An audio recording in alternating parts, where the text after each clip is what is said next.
In spiritual life, people should never be satisfied. ఆత్మీయ జీవితంలో జనులు ఎన్నడూ కూడా సంతృప్తి చెందకూడదు. In the world, if a man wants to be rich, he wants to be richer and richer and richer and the richest in the world.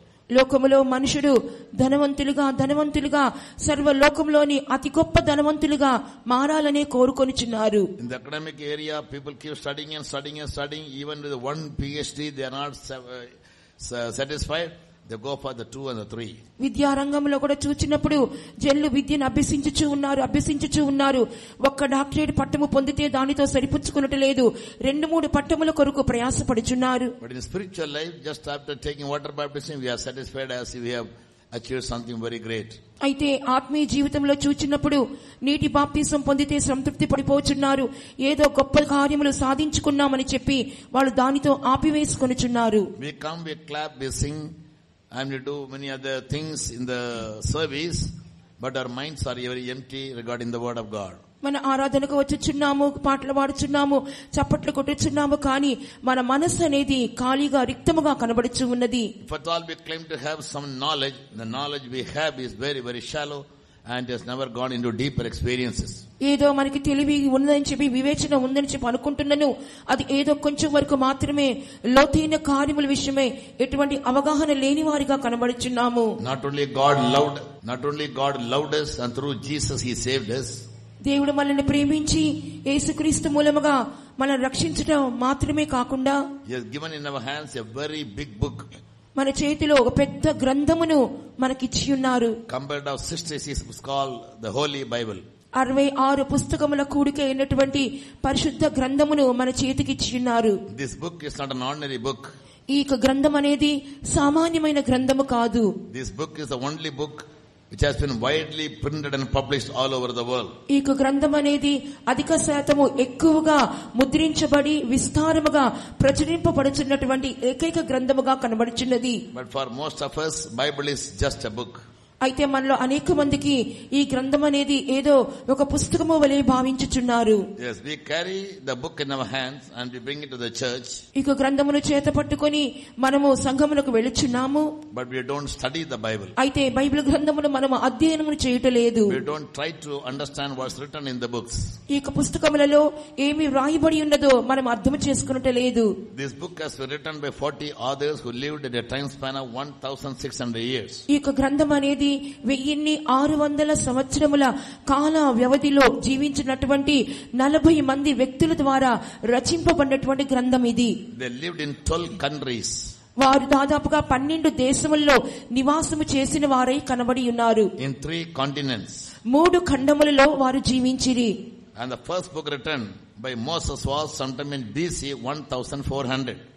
మొదటి పుస్తకము మోషే ద్వారా రాయబడి ఉన్నది. అది క్రీస్తు పూర్వము 1400 సంవత్సరములప్పుడు రాయబడి ఉన్నది. And the last book of Revelation was written by an apostle called John sometime in AD 94. Bible గ్రంథములోని చివరి పుస్తకమైనటువంటి ప్రకటన గ్రంథం అనేది యోహాను ద్వారా రాయబడి ఉన్నది. క్రీస్తు శకము దాదాపుగా 74వ సంవత్సరమందు దాదాపుగా ఆ సమయమందు రాయబడిన పుస్తకముగా అది కనబడుచున్నది. Bible is first of all a historical book.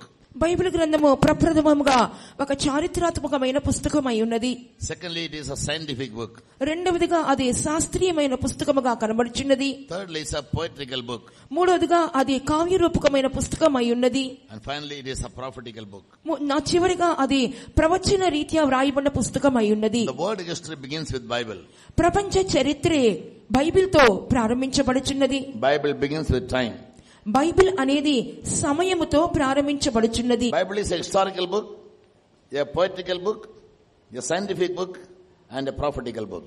Bible గ్రంథము చారిత్రాత్మక పుస్తకంగా కనబడుచున్నది, శాస్త్రీయమైన పుస్తకంగా కనబడుచున్నది, ఒక ప్రవచన రీత్యా రచింపబడిన పుస్తకంగా కనబడుచున్నది. It begins with time and ends with time. అది బైబిల్ గ్రంథం అనేది సమయముతో ప్రారంభించబడి సమయముతోనే ముగించుచున్నది. In the first book called Genesis chapter 1 verse 1 we read, in the beginning God created the heavens and the earth. ఆది కాండము 1వ అధ్యాయము 1వ వాక్యంలో చదువుచున్నాము, ఆది యందు దేవుడు భూమి ఆకాశములను సృజించెను అని వ్రాయబడి ఉన్నది. Both heaven and all those things in heaven and the earth and all those things in the earth are called the universe. ఆ యొక్క ఆకాశము, ఆకాశమున సమస్తమును, భూమియు మరియు భూలోమున సమస్తమును కలిపి విశ్వము అని పిలువబడుచున్నది. It begins with God and ends with God. ఇది దేవునితోనే ప్రారంభించబడి దేవునితోనే ముగించబడుచున్నది. Because he is the author of the book. ఎందువల్లంటే ఈ పుస్తకమునకు కర్త ఆయనై ఉన్నారు.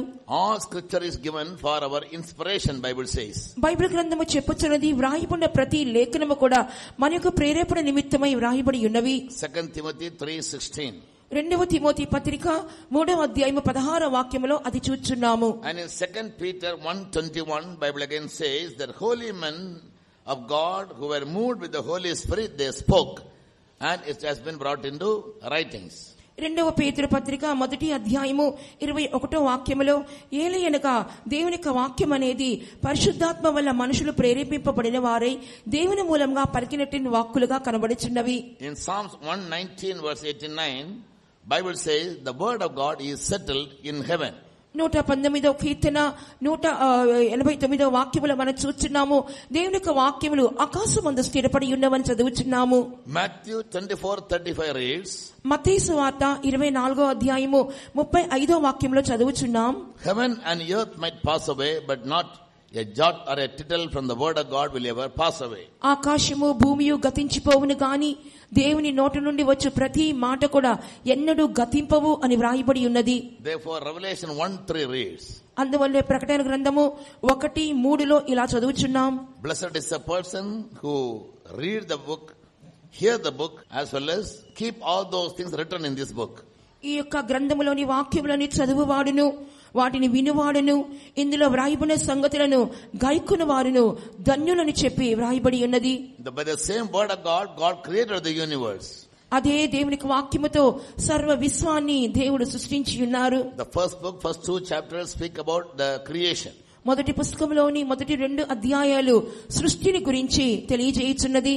And 2 Peter 3:7 and 8 says, 2 పేతురు పత్రిక 3వ అధ్యాయము 7-8 వాక్యములో చూస్తున్నాము, by the same word the whole world and the whole universe is kept in store for destruction. అదే యొక్క వాక్యము ద్వారా ఈ సర్వ ప్రపంచము కూడా అగ్ని కొరకు నిల్వ చేయబడినదై అదే వాక్యము వల్ల భద్రము చేయబడి ఉన్నది. So Bible is the book which gives us a history about creation. Bible గ్రంథం అనేది సృష్టి యొక్క చరిత్రను గురించి మనకు తెలియచేయుచున్నది. And the same Bible also tells us about the future, what's going to be in the end. అదే బైబిల్ గ్రంథము కూడా భవిష్యత్తు గురించి చెప్పుచున్నది, అంతిమ కాలములలో సంభవించనయున్న కార్యముల గురించి తెలియచేయుచున్నది. Because God reveals himself as Alpha and Omega. ఎందువల్లంటే దేవుడు తన్ను తాను ఆల్ఫా గాను ఒమేగా గాను బయలుపరుచుకొనుచున్నారు. He is the beginning of anything and everything, and also he is the end. ఆయనే సర్వమునకు ప్రారంభమై ఉన్నారు, సర్వానికి అంతము ముగింపు ఆయనే ఉన్నారు. He who has written this book lives forever. ఆయన అనగా ఈ గ్రంథము రాసినటువంటి ఆయన నిత్యానిత్యము శాశ్వతంగా జీవించువాడై ఉన్నారు. Those who read the things written in this book and hear the things written in this book and keep all those things which are written in this book, not only they are very blessed people, but they can continue with God in eternity. ఈ పుస్తకంలో రాయి ఉన్నటువంటి వాక్యములన్నీ చదువువాడును, వినువాడును, దాని ప్రకారంగా గైకొనువాడును ధన్యుడు మాత్రమే కాకుండా నిత్యానిత్యం పరలోకములో దేవునితో కూడా జీవించగలుగువాడై ఉంటున్నాడు. In the creation, the triune God revealed themselves. సృష్టిలో మనం చూసినప్పుడు త్రిత్వ దేవుడు తన్ను తాను బయలుపరుచుకొని ఉన్నారు. In the beginning, God speaks about the Father. ఆది యందు దేవుడు అని చెప్పినప్పుడు దేవుడు అనగా తండ్రి అయిన దేవుడు. And he said and things came into existence. ఆయన పలుకగా కార్యములన్నీ కూడా సృష్టించబడి ఉన్నవి. That word is otherwise called Jesus Christ. ఆ వాక్యే యేసుక్రీస్తై ఉన్నారు. John 1st chapter says, first 4 verses, in the beginning was the word was with God, and the word was God. యోహాను సువార్త 1వ అధ్యాయము మొదటి 4 వాక్యములలో కూడా చూచినప్పుడు ఆదియందు వాక్యం ఉండెను, వాక్యము దేవుని యొద్ద ఉండెను, వాక్యము దేవుడై ఉండెను. Through him all things were created. ఆయన ద్వారానే సమస్తమును సృష్టింపబడెను. So the word is Jesus himself. కాబట్టి దానికి వాక్కు అని చెప్పినప్పుడు యేసుక్రీస్తు తానే అయ్యున్నారు. When he came into the world, Paul says the word became flesh. ఆయన ఈ లోకములోకి వచ్చినప్పుడు పౌలు చెప్పుచున్నాడు, ఆ వాక్యము శరీరధారిగా మారెను. To live in this world for some time to show men how they should come to the knowledge of God and come to the knowledge of the truth. ఈ లోకములో ఆయన కొంతకాలము జీవించు నిమిత్తమును దేవుని గురించి సత్యదేవుని గురించి అవగాహన వారికి తెలియచే నిమిత్తము ఆయన ఈ లోకములో కొద్ది దినములు జీవించవలసి వచ్చెను. By the word of God he created the worlds. దేవుని యొక్క వాక్యం మూలంగా ప్రపంచములను నిర్మాణము చేసి ఉన్నారు. And the word is Jesus himself. ఆ వాక్కు యేసు ప్రభు తానే అయ్యున్నారు. In Hebrews chapter 1, హెబ్రీయులకు రాసిన పత్రిక మొదటి అధ్యాయంలో చదువుచున్నాము. verse 3 we read about Jesus. మూడో వాక్యం నుండి కూడా చూచినప్పుడు యేసు ప్రభు గురించి వ్రాయబడి ఉన్నది. 1 to 3. మొదటి వాక్యము నుండి మూడో వాక్యం వరకు చదువుచున్నాము. God at sundry times and in diverse manners spake in time past unto the fathers by the prophets. పూర్వకాలమందు నానా సమయములలోను నానా విధములుగాను ప్రవక్తల ద్వారా మన పితరులతో మాట్లాడిన దేవుడు hath in this last day spoken unto us by his Son, whom he hath appointed heir over all things. ఈ దినముల అంతమందు కుమారుని ద్వారా మనతో మాట్లాడెను. ఆయన కుమారుని సమస్తమునకు వారసునిగా నియమించెను. By whom also he made the worlds. ఆయన ద్వారానే ప్రపంచములను నిర్మించెను. So God the Father revealed himself as the author, and Jesus is the one through whom the whole world, the universe is created. తండ్రి అయిన దేవుడు ఒక కర్తగా కనబడుచున్నారు. యేసుక్రీస్తు అనేటువంటి వాక్కు మూలముగా సర్వలోకాన్ని సృష్టించి ఉన్నారు. He being the brightness of his glory and the express image of his person. ఆయన దేవుని యొక్క మహిమ యొక్క తేజస్సును ఆయన తత్వం యొక్క మూర్తిమంతమునై ఉండి upholding all things by the word of his power. తన మహత్తుగల మాట చేత సమస్తమును నిర్వహించు వాడై ఉన్నారు. When he had by himself purged our sins, sat down on the right hand of the majesty on high. పాపముల విషయములో శుద్ధీకరణము తానే చేసి అందరికంటే శ్రేష్ఠుడై ఉన్నత లోకమందు మహామహుడగు దేవుని కుడి పార్శ్వమందు కూర్చుండి ఉన్నారు. God is a tripartite being. దేవుడు ఒక There are three beings in him. ఆయనలో మూడు వ్యక్తిత్వములు కనబడుచున్నటువంటి ముక్కోణము కలిగిన దేవునిగా కనబడుచున్నారు. One is God, whom Jesus reveals as the Father. ఒకటి యేసు ప్రభు తండ్రి అని పిలుస్తున్నటువంటి తండ్రి అయిన దేవుడు. In the Old Testament he was known only as God, Almighty God. పాత నిబంధనలో ఆయన దేవునిగా లేదా సర్వశక్తిగల దేవునిగా బయలుపరుచుకొని ఉన్నారు. In the New Testament Jesus revealed him as the Father of the whole universe. నూతన నిబంధనలో మనం చూస్తున్నప్పుడు పరిశుద్ధమైన విశ్వములో యేసు ప్రభు ఆయనను తండ్రిగా సంబోధించి ఉన్నారు. He used to always do things which were pleasing to the Father. యేసు ప్రభు ఎల్లప్పుడూ కూడా తండ్రికి ఇష్టమైనటువంటి కార్యములనే చేయిచూ ఉండి ఉన్నారు. And the third person involved in the creation is the Holy Spirit. సృష్టిలో నిమగ్నమైనటువంటి మూడో వ్యక్తి ఎవరనగా పరిశుద్ధాత్మ దేవుడు. When God the Father, he planned to create the whole world, and through the word Jesus he created them. తండ్రి అయిన దేవుడు ఎప్పుడైతే సర్వ సృష్టిని కలుగు చేయాలని చెప్పి తీర్మానం చేసుకుని ఉన్నారో తన వాక్కు అయినటువంటి యేసుక్రీస్తు మూలముగా సృష్టిని కలుగు చేసి ఉన్నారు. The Holy Spirit was moving upon the face of the earth. పరిశుద్ధాత్మ దేవుడు ఆత్మరూపముగా ఆయన భూమి మీద అల్లాడుచూ ఉండి ఉన్నారు. Genesis chapter 1 verse 2 says. ఆదికాండము మొదటి అధ్యాయము 2వ వాక్యములో చూస్తున్నాము. The Spirit of God was moving upon the face of the waters. దేవుని ఆత్మ జలముల పైన అల్లాడుచుండెను. To create things. ఆ కార్యములను సృష్టించు నిమిత్తము Holy Spirit has the power to create things. పరిశుద్ధాత్మ దేవునికి కూడా ఆ కార్యములను సృష్టించే శక్తి కలదు.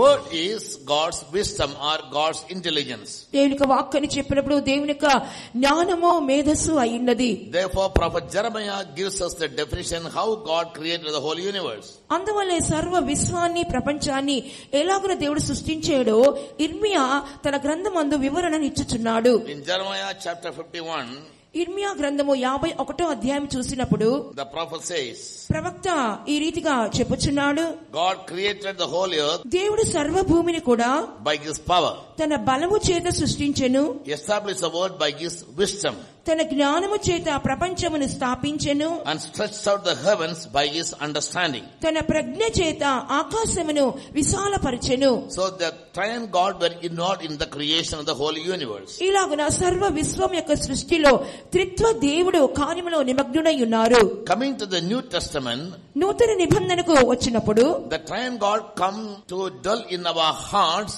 forever. త్రిత్వ దేవుడు నిత్యానిత్యము జీవించు నిమిత్తము మన హృదయములోనికి ఆయన వచ్చుచున్నారు.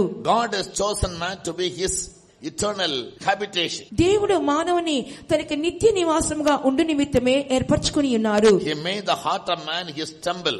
మానవుని హృదయమును తన ఆలయముగా ఆయన చేసుకొని ఉన్నారు. Apostle Paul says in 1 Corinthians 3:19, know ye not that your body is the temple of the Holy Ghost. అపోస్తలుడైన పౌలు మొదటి కొరింథీ పత్రిక 3:16లో చెప్పుచున్నాడు, మీకు పరిశుద్ధ మీ యొక్క శరీరములు దేవునికి ఆలయమై పరిశుద్ధాత్మక ఆలయమై ఉన్నవని మీరు ఎరుగరా? And in 17th chapter, మరియు 17వ అధ్యాయములో Jesus said, Yesu చెప్పుచున్నారు, on that day, యోహాను సువార్త 17వ అధ్యాయములో యేసు చెప్పుచున్నారు, ఆ దినమందు you will know I in my Father, you in me, and I in you. 14th chapter. 14వ అధ్యాయం 20వ వాక్యములో చూస్తున్నాం, నేను నా తండ్రి యందును మీరు నా యందును నేను మీ యందును ఉన్నామని ఆ దినమున మీరు ఎరుగుదురు. John 14:20. యోహాను సువార్త 14వ అధ్యాయము 20వ వాక్యంలో చదువుచున్నాము. At that day you shall know that I am in my Father, you in me, and I in you. నేను నా తండ్రి యందును మీరు నా యందును నేను మీ యందును ఉన్నామని ఆ దినమున మీరు ఎరుగుదురు. About which day did he say that? మరి ఆ దినమని చెప్పినప్పుడు ఏ దినమై ఉన్నది? The day we received the anointing of the Holy Spirit. ఎప్పుడైతే పరిశుద్ధాత్మను పొందుకున్నామో ఆ దినమై ఉన్నది. In verse 17 he says, even the Spirit of truth, whom the world cannot receive, because it seeth him not, neither know him, but ye know him, for he dwelleth with you, and he shall be in you. ఆయన సత్య స్వరూపిగా ఆత్మను మీకు అనుగ్రహించుదురు. లోకము ఆయనను చూడదు, ఆయనని ఎరుగదు కనుక ఆయనను పొందనేరదు. మీరు ఆయనను ఎరుగుదురు, ఆయన మీతో కూడా నివసించును, మీలో ఉండునని 17వ వాక్యంలో చదువుచున్నాము. So our heart or our inner being is the dwelling place of the triune God. కాబట్టి మన హృదయము లేక అంతరంగమే నిత్య దేవుని యొక్క నివాస స్థానమై ఉన్నది. God has such a great plan for our lives, but we don't understand. చూడండి, దేవునికి అంత గొప్ప ఉద్దేశము మన జీవితం పట్ల ఉన్నది, కానీ మనమే దాన్ని అర్థం చేసుకునలేకపోతున్నాము. When God has possessed our life, we no more belong to ourselves.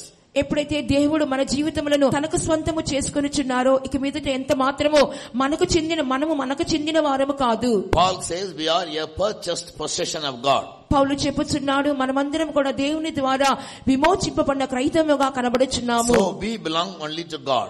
కావున మనము దేవునికి మాత్రమే చెందిన వారమై ఉన్నాము. God has chosen us in him before the foundation of the world, we may be made holy and without blemish in love. Ephesians 1:4.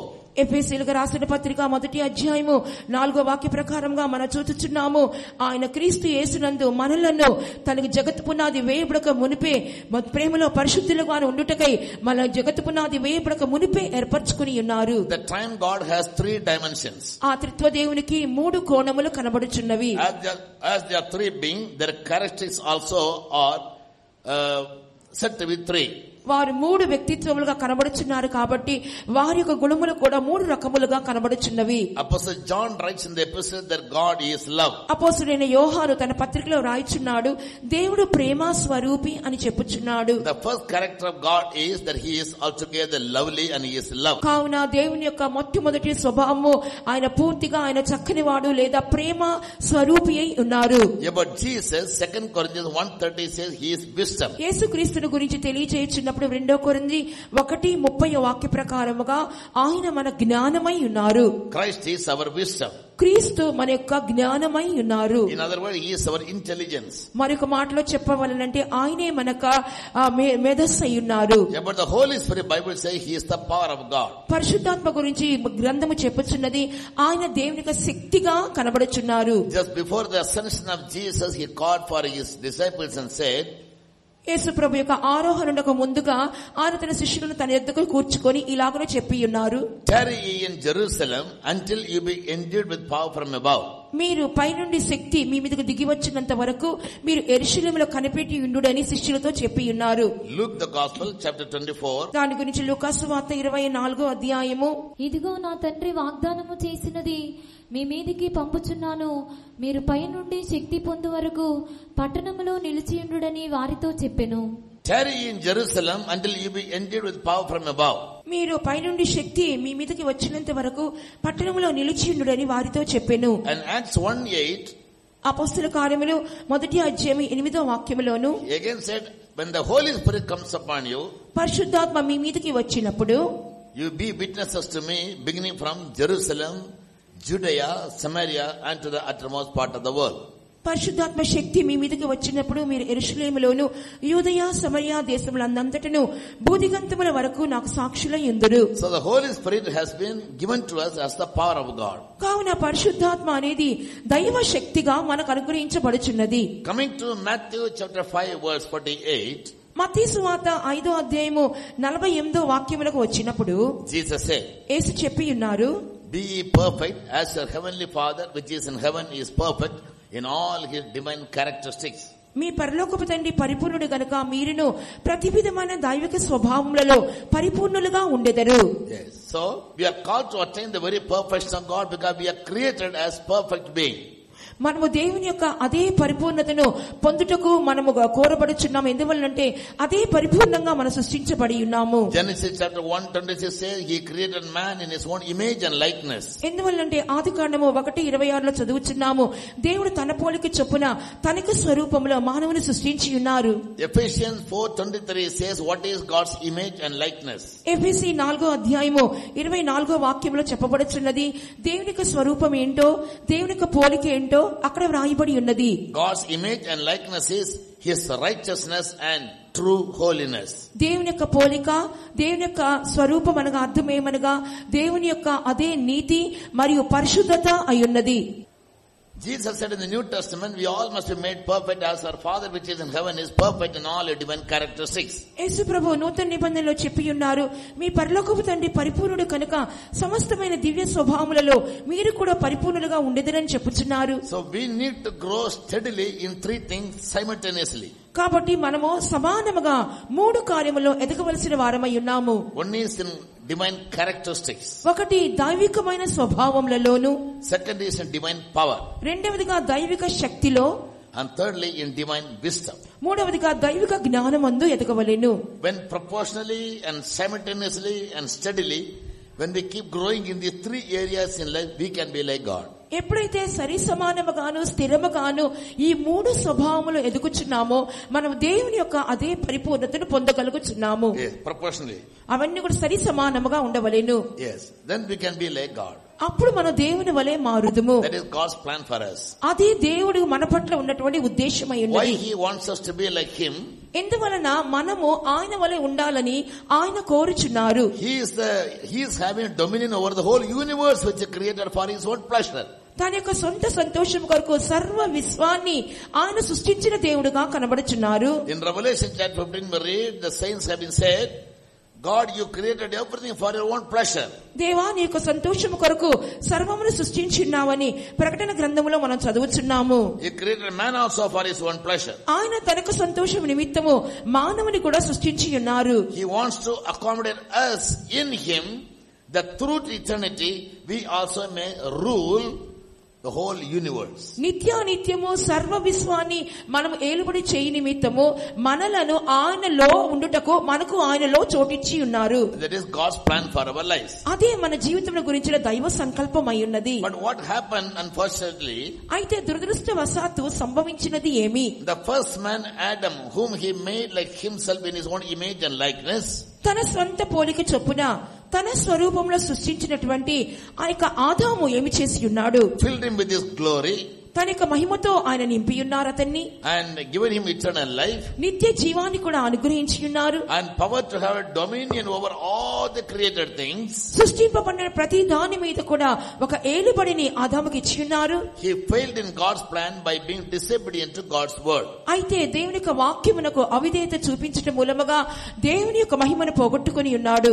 If you study Bible very carefully, more than adultery, murder, fornication, rape and many other things, disobedience is the worst sin.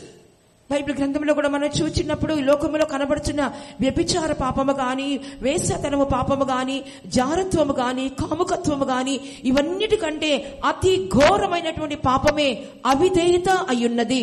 Many people they don't understand because they don't read Bible, they don't hear Bible. అనేకులకు ఈ కార్యము తెలియదు, ఎందుకంటే Bible చదవరు, Bible గురించి వినరు. The first man disobeyed.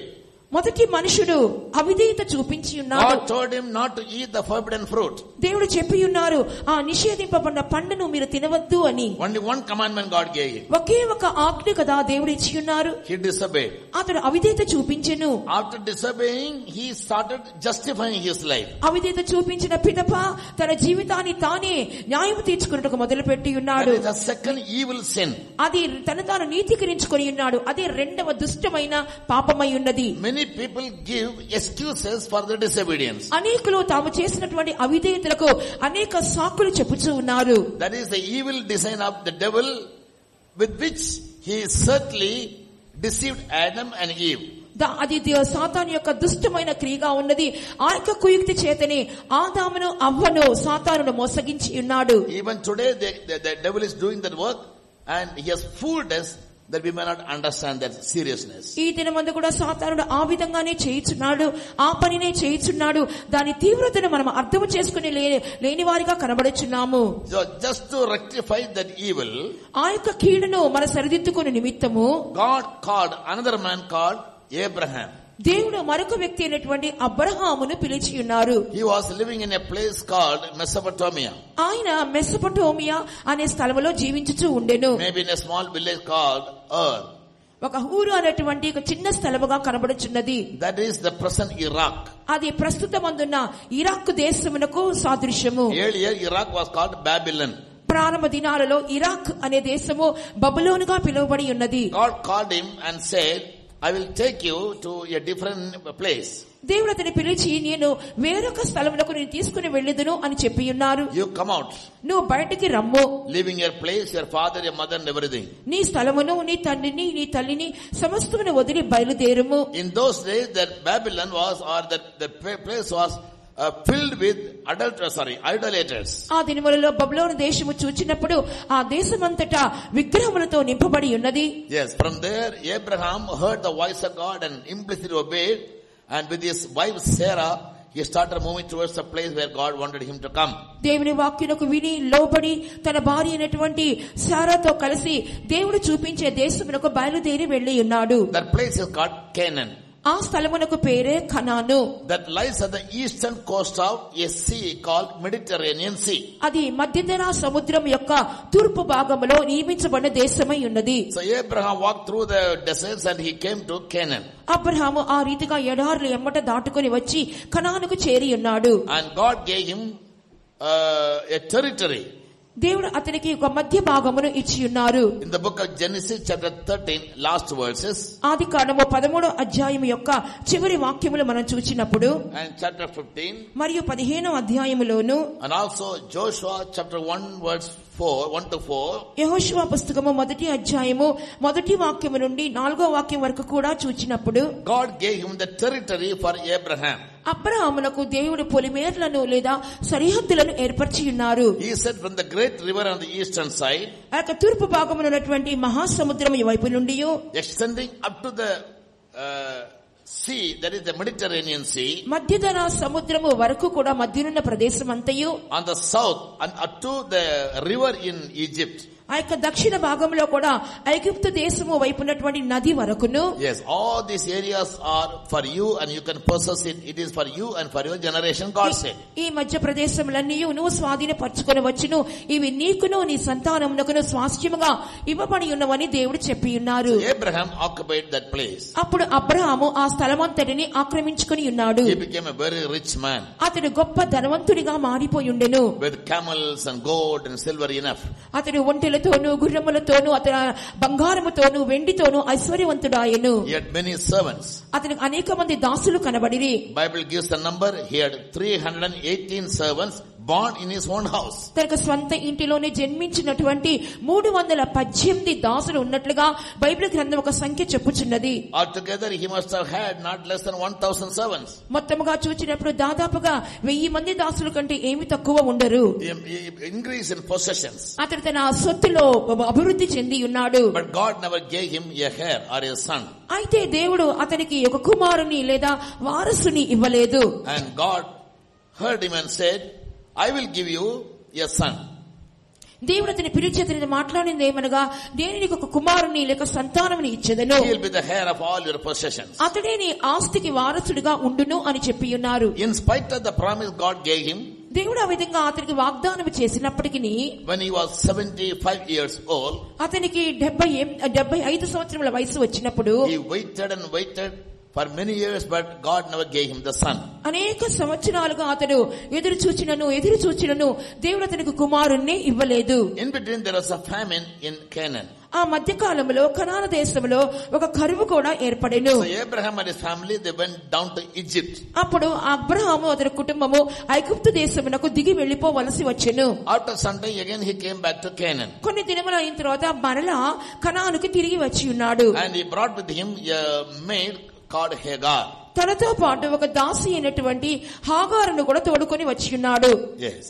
So since he was not given a son as promised by God, దేవుని వాగ్దాన ప్రకారముగా అతనికి కుమారుడు కలగలేదు కాబట్టి, Sarah his wife told him, తన భార్య అయిన శారా ఈ విధంగా చెప్పి ఉన్నది, why don't you give me a son through Hagar? హాగరు మూలముగా నాకెందుకు నువ్వు కుమారుని కనకూడదు? I am well stricken in age. నేను చాలా వృద్ధాప్యంలోనికి వచ్చి ఉన్నాను. I lost all the natural forces. నా యొక్క ప్రకృతి సిద్ధమైన అన్ని కార్యములు బలహీనమాయను. And no more will I able to give a child to you. నేను ఏమాత్రం కూడా ఇక మీదట నీకు కుమారుని కనలేనేమో. And Abraham heard her. అప్పుడు అబ్రహాము ఆమె మాట విని, and he took Hagar to be his wife. హాగరును తన భార్యగా చేసుకుని, and very soon a son was born to him called Ishmael. అతి త్వరలోనే వారి ఇరువురికి ఒక కుమారుడు కలిగెను. అతని పేరు ఇష్మాయేలు. In the course of Bible studies, all these things will become the base. Therefore I am giving you the story. Bible study జరుగుతున్న కొలది ఇవన్నీ కూడా మీకు ఆధారముగా మారును. అందువల్ల ముందుగా ఇవన్నీ ఉపోద్ఘాతముగా మీకు తెలియజేయుచున్నాను. So the child grew. ఆ బిడ్డ ఎదిగి ఉన్నాడు.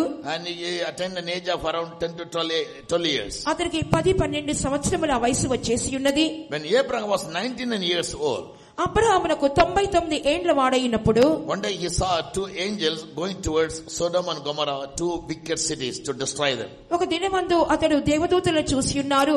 రెండు దుష్ట పట్టణములైనటువంటి సొదొమ గొమొర్రా వైపు దేవదూతలు వెళుచున్నట్లుగా గమనించి ఉన్నాడు. Abraham was sitting at the door of his tent. Abraham తన గుడారపు వాకిట కూర్చుని ఉన్నాడు. And he saw these two angels going towards Sodom. ఈ ఇద్దరు దేవదూతలు సొదొమ వైపు వెళ్ళటం చూసి ఉన్నాడు.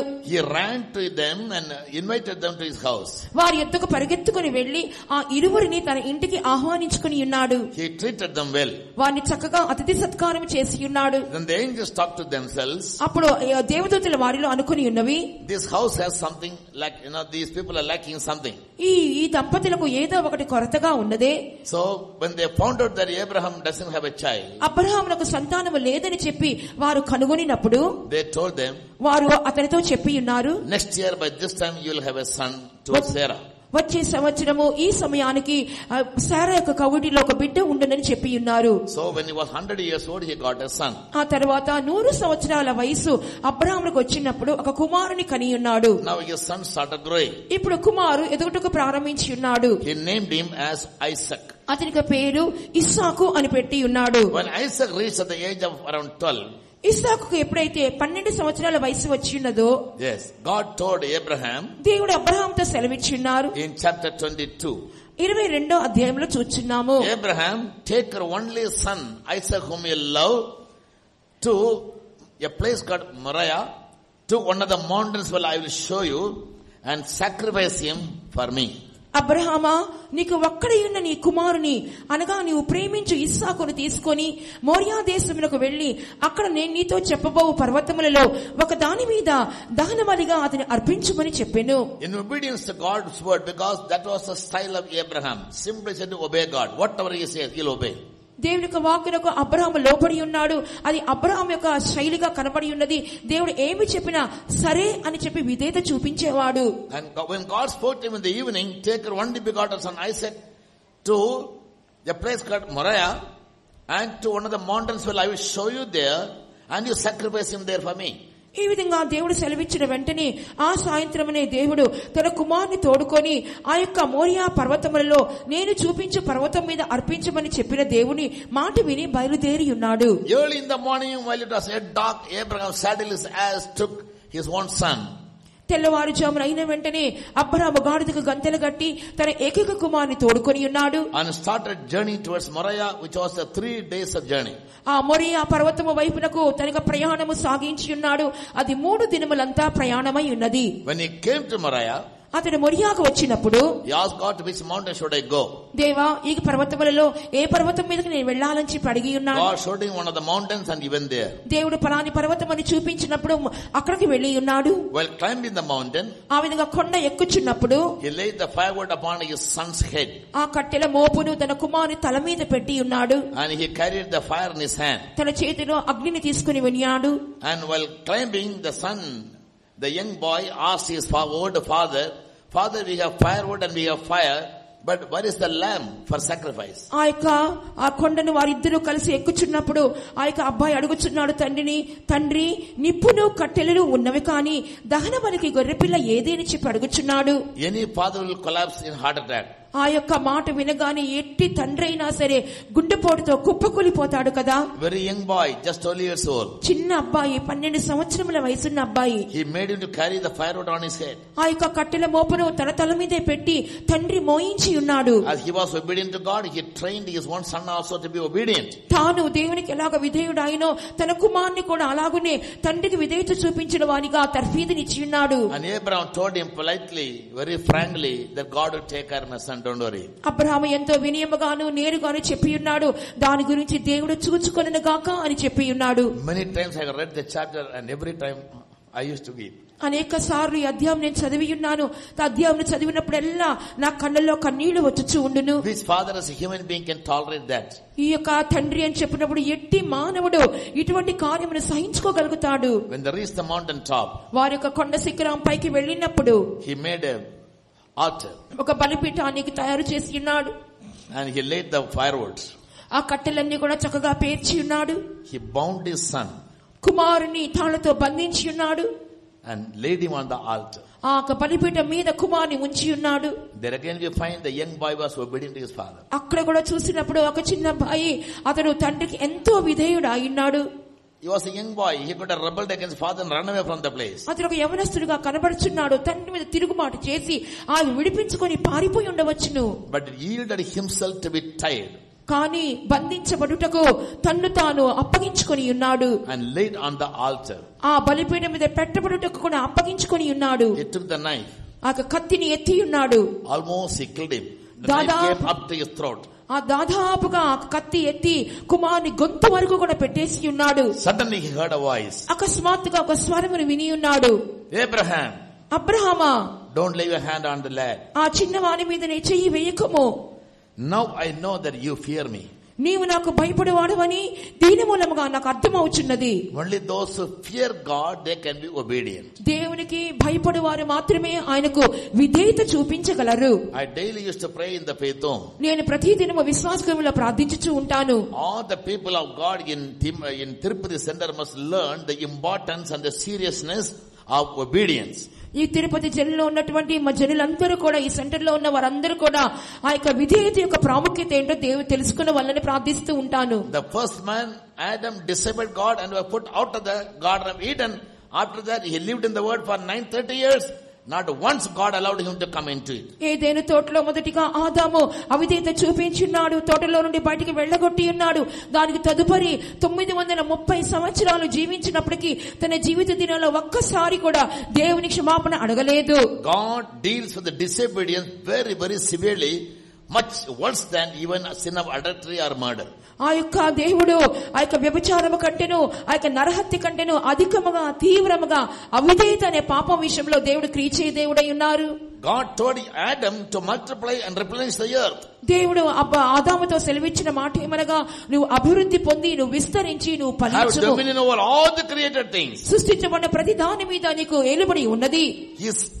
He was an idiot that because of his disobedience he lost the whole thing. అతను ఎంత పనికి మారిన వాడిగా కనబడుచున్నాడు. తన విధేయతను బట్టి సర్వాన్ని కోల్పోయి ఉన్నాడు. So the choice went to Abraham. అందువలనే ఆ యొక్క ఎన్నిక అనేది అబ్రహామునకు వెళ్లిపోయినది. Adam was created in his own image, but Abraham was an idolater. Abraham తన స్వంత ఆదాము తన స్వంత స్వరూపంలో సృష్టించబడి ఉన్నాడు. అబ్రహాం అయితే విగ్రహారాధకునిగా కనబడి ఉన్నాడు. But he had the humility, fear and respect for God that he obeyed him. అయితే తగ్గింపుతోను దీనత్వముతోను దేవుని ఎడల మర్యాదతోను దేవునికి విధేయత చూపించి ఉన్నాడు. And therefore God said, now I know that you fear me because you never withheld your only begotten son from sacrificing him for me. నీకు ఒక్కడై ఉన్న నీ కుమారుని నీ ఏకైక సంతానమును నువ్వు నాకు ఇచ్చటిలో వెనుక తీయలేదు గనుక నువ్వు దేవునికి భయపడవాడవని ఇందువలన నాకు తెలియచున్నదని దేవుడు చెప్పి ఉన్నారు. Look up and see the stars. నువ్వు పైకి నీ తల పైకెత్తి ఆకాశ నక్షత్రములను చూడుము. If you can count them, I'll bless your generation like the stars of heaven. వాటిని నువ్వు లెక్కించగలిగినట్లయితే ఇదిగో నీ సంతానమును ఆకాశ నక్షత్రముల వలె ఆశీర్వదించెదను. I bless your generation like the dust of the earth. నీ యొక్క సంతానమును భూమి మీద నుండి రేణువుల వలె ఆశీర్వదించెదను. Also like the sand of the sea. మరియు సముద్ర తీరమందలి రేణువుల వలె ఆశీర్వదించెదను.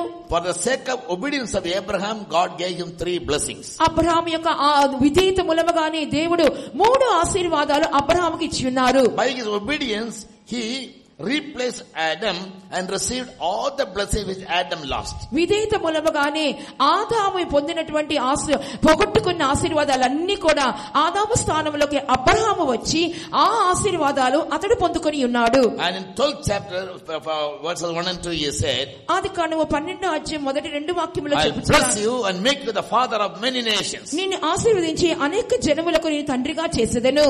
Through you all the families of the earth will be blessed. నీ మూలముగా భూలోకములోని కుటుంబములన్నీ ఆశీర్వదింపబడును. Yes, all the families and all the nations will be blessed. నీ మూలముగా కుటుంబములన్నీ సర్వ వంశములు కూడా నీ ద్వారా ఆశీర్వదింపబడును.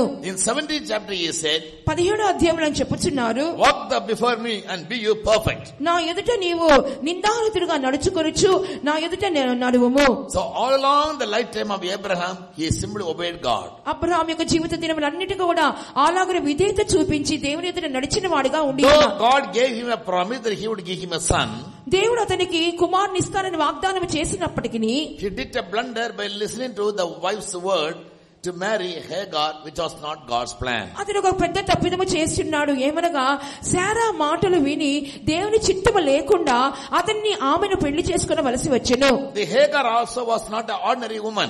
ఈ హాగారు కూడా ఏమీ సామాన్యమైన స్త్రీ కాదు. When Abraham with his wife Sarah went to Egypt, Abraham Sarah ఇద్దరు కలిసి ఐగుప్తు దేశానికి వారు వెళ్ళినప్పుడు there was a king called Abimelech. అక్కడ అబీమెలెకు అనే రాజు ఉండెను. He asked Abraham, who is this woman? అబ్రహామును ఆ రాజు అడిగి ఉన్నాడు, ఈమె ఎవరు అని. He said, she is my sister. ఆమె నా సహోదరి అని Abraham జవాబిచ్చెను. Because I feared that if I will say she is my wife, he'll kill me and take away my wife. ఒకవేళ నా భార్య శారా అని చెప్పినట్లయితే నన్ను చంపి ఆమెను తీసుకుని వెళ్ళిపోతాడేమో అని చెప్పి అబ్రహాము ఈ రీతిగా చెప్పి ఉన్నాడు. So when he said that she is my sister, Abimelech took her to be his wife. తన యొక్క సహోదరి అని చెప్పి అబ్రహాము శారా గురించి చెప్పినప్పుడు తన భార్యగా ఉంచుకోవడం కోసం అబీమెలెకు శారాను తీసుకుని వెళ్ళిపోయి ఉన్నాడు. In the night God spoke to King Abimelech saying, don't touch her. ఆ రాత్రి దేవుడు రాజైన అబీమెలెకుతో మాట్లాడి ఉన్నారు, నీవు ఆమెను ముట్టకుము. She is the wife of another woman, another man. ఆమె వేరొకరి భార్య ఉన్నది, Send her away. ఆమెను పంపించి వేయుము. So it was a custom in those days in their kingdom. ఆ దినములలో ఆ దేశంలో ఉన్నటువంటి ఒక ఆచారము ఏమనగా, When anybody is committing such an offense, ఎవరైనా ఇటువంటి ఒక అపరాధము చేసిన ఎడల he should give them one of the most valuable, precious, lovable thing in the family to their family. ఆ అపరాధానికి బదులుగా తమ ఇంటిలో కనబడుతున్నటువంటి అమూల్యమైనటువంటి ఏదైనా కార్యమును వారికి పరిహారంగా ఇచ్చివేయవలెను. Though it is not written in Bible, in history is mentioned. ఈ కార్యములన్నీ బైబిల్ గ్రంథంలో వ్రాయబడినప్పటికీ చరిత్రలో తెలియజేయుచున్నది. So he had a daughter, అతనికి ఒక కుమార్తె ఉండెను, whose name was Hagar, ఆమె పేరే హాగరు. whom the king loved very much. ఆ రాజు అబీమెలెకు అధికంగా ప్రేమించాడు. So he gave his own daughter Hagar to Abraham as a compensation. అందువలన తన సొంత కుమార్తె అయిన హాగరును ఒక పరిహారముగా అబ్రహామునకు ఇచ్చివేసి ఉన్నాడు. In simple terms, she was a princess. సామాన్య మాటలో చెప్పాలంటే ఆమె ఒక రాజకుమార్తెగా కనబడుచున్నది. So Abraham brought her to his house. ఇప్పుడు ఆమెను అబ్రహాము కనానునకు తన ఇంటికి తోడుకొని వచ్చి ఉన్నాడు. Listening to his wife, he married her. ఆ యొక్క భార్య మాట విని హాగరును అబ్రహాము వివాహం చేసుకున్నాడు. Yes, she was the princess. ఆమె రాకుమార్తె అయి ఉన్నది. So Abraham was not hesitant to marry her. అందువల్ల అబ్రహాము ఆమెను వివాహం చేసుకుంటూ వెనకాడలేదు. Yes, therefore when God blessed Hagar, దేవుడు ఎప్పుడైతే హాగరును ఆశీర్వదించారో, he told her, ఆమెతో ఆమె చెప్పి ఉన్నాడు, from your son Ishmael 12 princes will be born. నీ కుమారుడైన ఇష్మాయేలు మూలముగా 12 మంది రాజులు పుట్టెదరు. Why? ఎందుకొరకు? She herself was a princess. ఆమె కూడా ఒక రాజకుమార్తెయే కదా. Because sons should also be, they also must be princes. కాబట్టి ఆమెకు కుమారులు కూడా రాకుమారులుగానే ఉండవలెను. He never said, I'll give you 12 sons. 12 మంది కుమారులను ఇస్తానని దేవుడు ఎంత మాత్రం చెప్పలేదు. You will bring for, you will know, your generation will have 12 princes. నీకు సంతానములో 12 మంది రాజులు నీకు కలిగెదరని దేవుడు చెప్పి ఉన్నారు. Now the Ishmael's generation are living like kings in the Middle East. ఇప్పుడే ఇష్మాయేలు సంతానం వారు రాజులుగా ఈ ఈశాన్య ప్రదేశంలో జీవించుచున్నారు. Kings never used to work. రాజులు ఎంత మాత్రం పనులు చేయరు. Kings used to rule. రాజులు ఏలుబడినే చేయుదురు. Yes, and kings will always have laborers.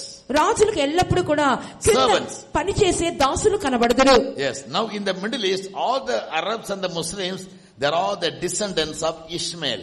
ఇప్పుడు ఈశాన్య ప్రదేశంలో చూసినప్పుడు the son that was born to Hagar. Arab దేశాల్లో మనం చూసినప్పుడు వారందరూ కూడా రాజుల వలె ప్రవర్తిస్తున్నారు. ఎందువలనంటే వారు ఇష్మాయేలు కుమారులుగా సంతానముగా కనబడుచున్నారు. About the character of Ishmael, Bible say he was a wild man. ఇష్మాయేలు యొక్క స్వభావం గురించి బైబిల్ గ్రంథము చెప్పుచున్నది, అతను ఒక అడవి మనుషుడు వలె కనబడుచున్నాడు. He was not a spiritual man. అతను ఒక ఆత్మీయమైన వ్యక్తి కాదు. Later when Isaac was born to Abraham, ఆ తర్వాత ఇస్సాకు Abraham కనినప్పుడు, yes, this man was quite older to him. ఇష్మాయేలే ఇస్సాకు కంటే పెద్దవానిగా కనబడి ఉన్నాడు. So he mocked at him. అందువలన అతన్ని చూసి అతను పరిహాసము చేసి ఉన్నాడు. Mockery is another sin before God. పరిహాసం అనేది దేవుని ఎదుట మరొక పాపముగా కనబడుచున్నది. In the New Testament also there are scoffers rising up making mockery that Jesus will never come again. నూతన నిబంధనలో కూడా చూస్తున్నప్పుడు యేసు తిరిగి రారని చెప్పి అపహాసించే అపహాసికులు అనేక మంది కనబడుచున్నారు. When Sarah found that Ishmael was mocking at her own son Isaac, he told Abraham to put him out. ఎప్పుడైతే ఇష్మాయేలు ఇస్సాకుని పరిహాసము చేయుచుంటాం శారా చూసి ఉన్నదో, వెంటనే వెళ్లి అబ్రహాంతో చెప్పి ఉన్నది, ఇతన్ని బయటికి వెళ్ళగొట్టుము అని చెప్పి ఉన్నది. Which was a grievance to Abraham. అది నిజంగానే అబ్రహామునకు దుఃఖకరముగా ఉండెను. After all, he was his firstborn. ఎందువల్లంటే ఎలాగైనా ఇష్మాయేలు తన యొక్క ప్రథమ సంతానము కదా. The excellency of his strength. అతని యొక్క బలం యొక్క ఔన్నత్యాతిశయము. The excellency of his power. అతని యొక్క శక్తి యొక్క ప్రథమ ఫలము. So he doesn't want Ishmael to be put out of the house. అందువల్ల ఇష్మాయేలు బయటికి వెళ్ళగొట్టబడటం అబ్రహామునకు ఇష్టము లేదు. But God told him, కానీ దేవుడు చెప్పి ఉన్నారు, as you obeyed your wife earlier, now also you obey. నీవు ప్రారంభములో నీ భార్యకు లోబడిన విధముగా ఇప్పుడు కూడా ఆమె మాట వినుము. Send both Hagar and his son out of the house. హాగరును అతని కుమారుడైన ఇష్మాయేలు ఇద్దరిని బయటికి వెళ్ళగొట్టుము. So Abraham took a cruse of water. Abraham ఒక నీళ్ళ తిత్తి తీసుకుని ఉన్నాడు. And also some bread. మరియు కొంత ఆహారము తీసుకుని ఉన్నాడు. And send both the mother and son off. ఆ తల్లి బిడ్డను ఇద్దరిని కూడా ఇంటిలో నుండి బయటికి వెళ్ళగొట్టి ఉన్నాడు. It was a desert place. వారిద్దరు ఎడారి ప్రాంతములకు వాళ్ళు వెళ్లిపోయి ఉన్నారు. Hagar never knew where to go. హాగారునకు ఎక్కడికి వెళ్ళవలనో ఏమీ తెలియకుండెను. So walking, both the mother and the son were walking through the desert. తల్లి కుమారుడు ఇద్దరు కూడా అరణ్య ప్రదేశంలో నడుచుకుంటూ వెళుచు ఉన్నారు. The bread was finished, the water was finished. వారు తీసుకుని వచ్చినటువంటి ఆహారము ముగించబడిను, చేతిలో ఉన్న నీళ్లు కూడా అయిపోయి ఉన్నవి. Not knowing where to go and where to get settled down and how to bring up the child, Sarah was in a fix. Hagar was in a fix and a great confusion and a great grievance. ఆ యొక్క హాగారు ఎక్కడికి వెళుచున్నదో తెలియకే వెళుచున్నది, ఎటు పోవాలనో తెలియదు, బిడ్డను ఎలాగ పెంచవలనో తెలియదు, అంత దుఃఖాక్రాంతురాలై ముందుకు ఎటు తోచక సాగుచూ ఉన్నది. When Abraham prayed to God, Abraham అప్పుడు దేవునికి ప్రార్థించి ఉన్నాడు.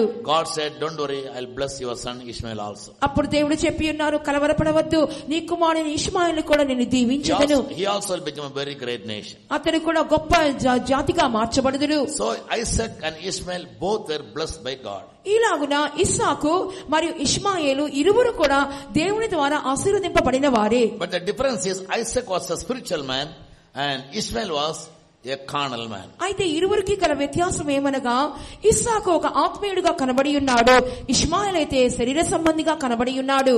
And after that Abraham married one more woman called Keturah. ఆ తర్వాత అబ్రహాము Sarah. మరొక వ్యక్తి స్త్రీని కూడా వివాహం చేసుకుని ఉన్నాడు, ఆమె పేరు కెతురా. she born to him 6 sons. ఆమె అతనికి 6 కుమారులను కనియున్నది. So now how many wives Abraham had? Somebody tell me. ఇప్పుడు చెప్పండి, అబ్రాహాము మొత్తం ఎంతమంది భార్యలు?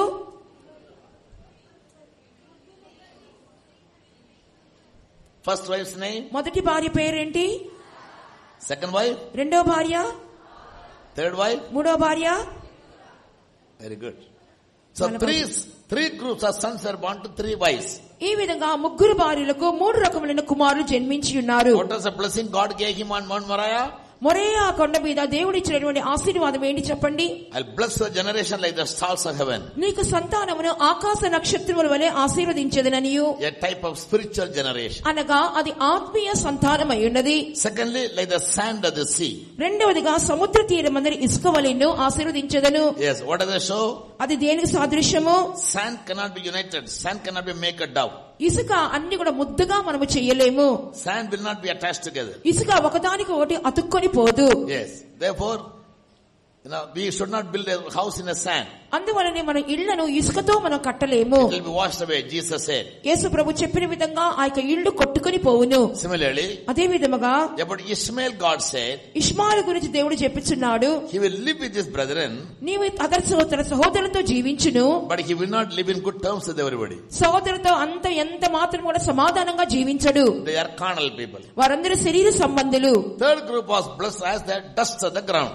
భూమి మీద ఉన్న రేణువులని చెప్పి 3వ ఆశీర్వాదం అయి ఉన్నది. God made man out of the dust of the ground. దేవుడు మానవుని భూమిలో ఉన్నటువంటి మట్టితోనే కదా చేసి ఉన్నారు. That speaks about natural affair. దాని అర్థమేమనగా ప్రకృతి సంబంధులై ఉన్నారు. So Abraham had 3 groups of sons. ఈ విధంగా అబ్రహామునకు 3 రకములైన సంతానం ఉండెను. Tell me the first group. చెప్పండి, మొదటి గుంపు ఎవరు? Spiritual. ఆత్మీయులు. Second group. రెండవ గుంపు వారు carnal. శరీర సంబంధులు. Third group. మూడవ గుంపు వారు natural. ప్రకృతి సంబంధులు. 1 Corinthians chapter 2. మొదటి కొరింథీ 2వ అధ్యాయంలో చదువుచున్నాము. They will read that natural man never receives God's things. ప్రకృతి సంబంధి అయిన వాడు ఎంత మాత్రమో దేవుని కార్యములను వివేచింపలేడు. They are foolishness to him. వాది వారికి వెర్రితనముగా కనబడుచున్నది. Verse 13. Sorry. 14వ వాక్యము. ప్రకృతి సంబంధి అయిన మనుషుడు దేవుని ఆత్మ విషయములను అంగీకరింపడు. Natural man will never receive God's things. ప్రకృతి సంబంధి అయిన మనుషుడు దేవుని ఆత్మ విషయములను అంగీకరింపడు. Even today in the world we find 3 groups of people. In the church we find three groups of people. In every family we will find the 3 groups of people. ఈ దినాల్లో కూడా చూసినప్పుడు లోకములో కూడా 3 రకములైనటువంటి జనులు కనబడుతున్నారు. సంఘములో 3 రకాలైన జనులు కనబడుతున్నారు. కుటుంబాల్లో కూడా 3 రకాలైన జనులు కనబడుతున్నారు. They never receive godly things. వాళ్ళు ఎంత మాత్రమో దేవునికి సంబంధించిన కార్యములను అంగీకరింపరు. Because they are natural people, natural mindedness. ఎందుకంటే వారు ప్రకృతి సంబంధులై ఉన్నారు. Whatever things you may speak from the Bible, they will never accept. Bible గ్రంథంలో ఉండి ఏ విషయాలు మాట్లాడినా వాళ్ళు ఎంత మాత్రమో అంగీకరించరు. They will always live whatever their mind and their flesh say, as Peter says. పేతురు చెప్పుచున్న విధంగా వారి మనస్సు వారి శరీరము ఆశించిన విధముగానే వారు Before చేయరు. our salvation we were walking according to what our flesh and spirit said. Even today they live like that. రక్షణ పొందుటకు ముందుగా మన మనస్సు శరీరం యొక్క కోరికల చొప్పున జీవించిన విధముగా ఈ దిన మందిలో కూడా వాళ్ళు ఆ విధంగా జీవించుచున్నారు. And other group of people, మరి మరొక గొప్ప వారిని చూస్తున్నాం. they are good people, better people. వారు మేలైన వారిగా కనబడుచున్నారు. But they are carnal. అయితే వారు శరీర సంబంధులుగా ఉంటున్నారు. 1 Corinthians 3rd chapter says, మొదటి కొరింథీ 3వ అధ్యాయం చెప్పుచున్నది. verse 1, మొదటి వాక్యము, brethren, I could not speak unto you as unto spiritual, but as unto carnal, even as unto babes in Christ. సహోదరులారా, ఆత్మ సంబంధులైన మనుషులతో మాట్లాడినట్టు మీతో మాట్లాడలేకపోతిని. శరీర సంబంధులైన మనుషులే అనియు క్రీస్తునందు పసిబిడ్డలే అనియు మీతో మాట్లాడవలసి వచ్చెను. I have fed you with milk and not with meat. నేను అప్పటిలో మీకు పాలతోనే పెంచితిని గాని అన్నముతో పెంచలేదు. Because you were not able to bear it.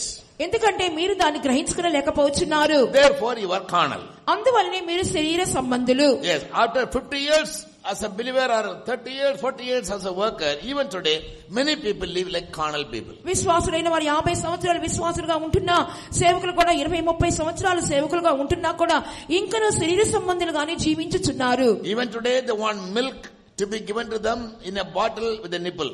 ఈ దినముల్లో కూడా ఒక పాల బుడ్డిలో పాలు పోసి పాల పీక పెట్టి వాళ్ళకి అందించాలని చెప్పి ఎదురు చూస్తున్నారు. Years of the ministry may be 30 years. సేవలో ఎన్ని సంవత్సరాలంటే 30 సంవత్సరాలని చెప్తుంటారు. As a believer you may be here in the church for 40 years. విశ్వాసిగా ఒక సంఘంలో మీరు 40 సంవత్సరాలుగా జీవించవచ్చును. Still you are not yet to digest hard meat. అయినప్పటికీ బలమైనటువంటి ఆహారమును మీరు జీర్ణించుకోలేకపోతున్నారు. Therefore what happens? అందువల్ల ఏమి సంభవించుచున్నది? Verse 3 says, మూడవ వాక్యము చెప్పుచున్నది, you are yet carnal. మీరు ఇంకనూ శరీర సంబంధులై ఉన్నారు. Whereas there is among you envying, strife and divisions. అందువల్లే మీలో అసూయలు కలహములు కనబడుచున్నవి. And one say I belong to Paul and another say I belong to Apollos. ఒకడు చెప్పుచున్నాడు నేను పౌలు వాణ్ణనియు, మరి ఒకడు నేను Apollo వాణ్ణని చెప్పుచున్నారు. Yes. So these people always cause divisions, isms and schisms. అందువలన ఇక జనులైన వారు మధ్యలో విభేదములను భేదములను వ్యత్యాసములను కనబర్చువారై ఉన్నారు. They attend one church. ఆయన ఒకే సంఘములకు వచ్చుచున్నారు. They can't get along with everybody. They can't live in good terms with everybody. వారు అందరితో కలిసిపోరు, అందరితో ఐక్యముగా జీవించలేరు. Outwardly they may have been baptized and received the anointing. బాహ్యముగా చూసినప్పుడు బాప్తిసం పొందిన వారే, అభిషేకము పొందిన వారే అయి ఉండొచ్చు. But they are not accustomed to listen to sound doctrine. అయితే ఆరోగ్యకరమైనటువంటి హితబోధలు వినే యొక్క అలవాటు వారికి లేదు. Yes, they cannot accept hard teachings. వారికి కఠినమైనటువంటి బోధలు అంగీకరించలేరు. Even today they want only milk to be given. Therefore they cannot grow in their spiritual life. They can continue and they will continue and they do continue only as carnal people. Very sad. ఈ దినాల్లో వారు చిన్న బిడ్డల వల్ల ఇంకనూ పాలనే త్రాగాలని చెప్పి అనుకొనిచూ ఉన్నారు. కాబట్టి వాళ్ళు తప్పకుండా వారు ఇలాగనే కొనసాగించుదురు, ఇలాగనే ఉంటున్నారు, ఇలాగనే ఉండబోదురు. అందువల్ల వారు శరీర సంబంధులుగానే మిగిలిపోవుదురు. Where Isaac was a spiritual man. ఇస్సాకు అయితే ఆత్మీయమైన వ్యక్తిగా కనబడి ఉన్నాడు. How can man? What is the proof of it?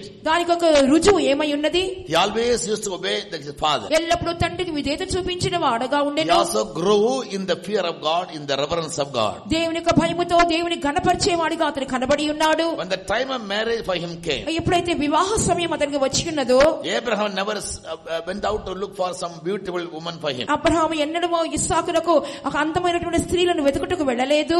Nor he told Isaac, you go and find out a woman for you. ఇస్సాకు నీకు నీవే ఒక అమ్మాయిని ఎన్నుకొనమని చెప్పి ఇస్సాకుతో కూడా చెప్పలేదు. Whereas Isaac did a mistake for his son. అయితే ఇస్సాకు తన యొక్క కుమారుని విషయంలో తప్పిదము చేసి ఉన్నాడు. He gave the choice to Jacob. అతడు యాకోబునకే అతడు ఆ తరుణం ఇచ్చి ఉన్నాడు. You go to Pathanaram and bring a wife for you. నువ్వు పద్దనరామునకు వెళ్లి నీ కొరకు ఒక భార్యను తెచ్చుకొనుము. But Abraham never did that. కానీ అబ్రహాము ఆ పని చేయలేదు. He called his servant Eliezer and told him, go to a place and bring a wife for my son. నీవు అతనికి దాసుడైనటువంటి ఎలియాజరుని పిలిచి నీవు పలానా స్థలమునకు వెళ్లి నాకు కుమారునికి భార్యను తీసుకుని రమ్మని చెప్పి ఉన్నాడు. This Eliezer is a type of the true servants of God. ఎలియాజరు అని చెప్పినప్పుడు దేవునికి నిజమైన దైవ సేవకులకు సాదృశ్యమై ఉన్నాడు. We also can compare him with the Holy Spirit. మనము అతనిని పరిశుద్ధాత్మ కూడా సాదృశ్యంగా చెప్పవచ్చును. So Eliezer went and he brought Rebekah for Isaac. ఎలియాజరు వెళ్లి ఇస్సాకు కొరకు రిబ్కాను తీసుకుని వచ్చి ఉన్నాడు. We know the story. మనకు ఆ కథంతయు తెలియను. And Isaac himself never went. ఇస్సాకు తానే స్వయంగా వెళ్ళలేదు. Because he was not a carnal man.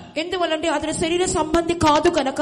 Yes. On the other hand, మరొక వైపు చూచినప్పుడు when Eliezer was bringing Rebekah to Isaac, ఎలియాజరు ఎప్పుడైతే రెబెకాను తోడుకొని వచ్చి ఇస్సాకు యొద్దకు తీసుకుని వచ్చుచూ ఉన్నాడో, evening time Isaac was meditating being in the field. ఆ యొక్క సాయంకాల వేళలో చూచినప్పుడు ఇస్సాకు పొలములో ధ్యానించుచూ కనబడి ఉన్నాడు. He was spending time in prayers. అనగా అతడు ప్రార్థనలో సమయమును గడిపేవాడిగా కనబడి ఉన్నాడు. Young boys and girls, the church must look for alliance only by the means of prayers. సంఘములో ఉన్నటువంటి యవ్వనస్తుల సహోదర సహోదరికి సంబంధములు ప్రార్థన ద్వారానే మీరు ఎన్నుకొనవలెను. Not by any other means, the end will not be a blessing. ఏదో ఒక రకంగా మీరు వారిని ఎన్నుకొనకూడదు, అది మీకు ఆశీర్వాదకరముగా ఉండదు. Even if materially you are blessed, spiritually you cannot be blessed. ఒకవేళ శరీర ప్రకారంగా ఆశీర్వదింపబడినప్పటికీ ఆత్మీయంగా అది ఆశీర్వాదకరముగా ఉండదు. So in the church of God we find three groups of people. కాబట్టి సంఘములో కూడా మూడు రకములైన జనులు కనబడుచున్నారు. First group spiritual, second group carnal, third group they are natural. They will never receive God's things. మొదటి గుంపు వారు ఆత్మ సంబంధులై ఉన్నారు, రెండవ గుంపు వారు శరీర సంబంధులై ఉన్నారు, మూడవ గుంపు వారు దేవుని కార్యములు గ్రహించినటువంటి ప్రకృతి సంబంధులు. Whatever you might be teaching them, however you might be teaching them, whatever seriousness you might be giving to the teaching, these people never receive it, they'll fast asleep. ఎంతగా బోధించినప్పటికీ, ఏ రీతిగా బోధించినప్పటికీ, ఎప్పుడెల్లా బోధించినప్పటికీ, ఎంత మాత్రమో వినరు కానీ వారి నిద్రావస్థలోనే కనబడుచు ఉందురు. Yes, their end will not be a blessing. వారి అంతం అనేది ఆశీర్వాదకరముగా ఉండదు. In the course of studies I'll tell you. ఇక స్టడీల యొక్క కొనసాగింపులో నేను తెలియజేసేదను. So where becomes spiritual, because every man once born on earth will die one day.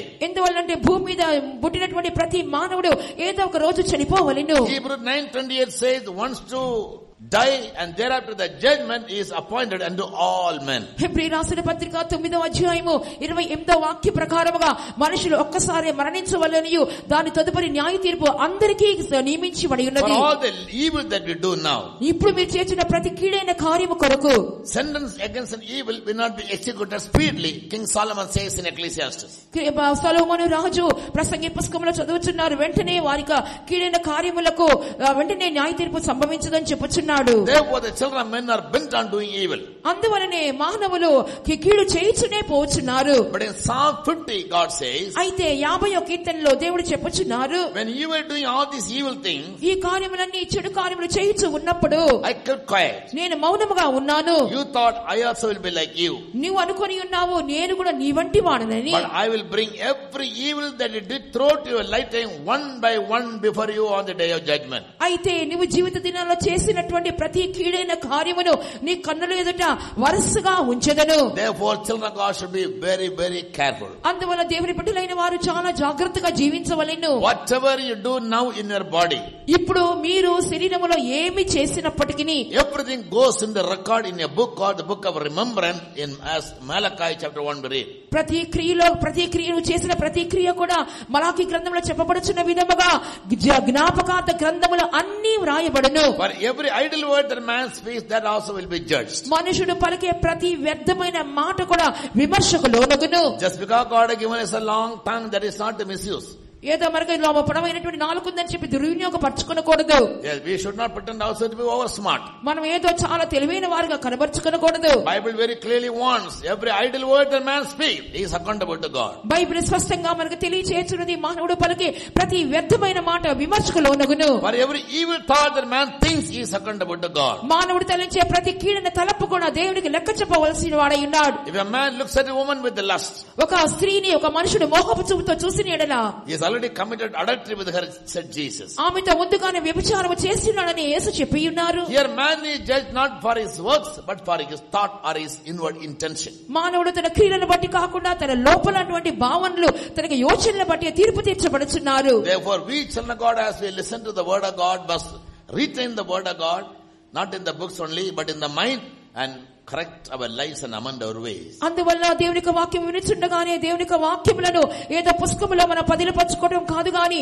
మీ మనసులో పదిలపరచుకొని మన జీవితంలో చక్కపరచుకొనుట అవసరమైనది. Yes, but though God called Abraham and blessed his generation, దేవుడు అబ్రహామును పిలిచి అతని యొక్క సంతానమును ఆశీర్వదించినప్పటికీ, yes, and he said, I'll make you a father of many nations and through you all the families of the world will be blessed. సకల జనులకు నువ్వు తండ్రిగా ఉందువు, జనముల కుటుంబములన్నీ నీ ద్వారా ఆశీర్వదింపబడని చెప్పి ఉన్నారు.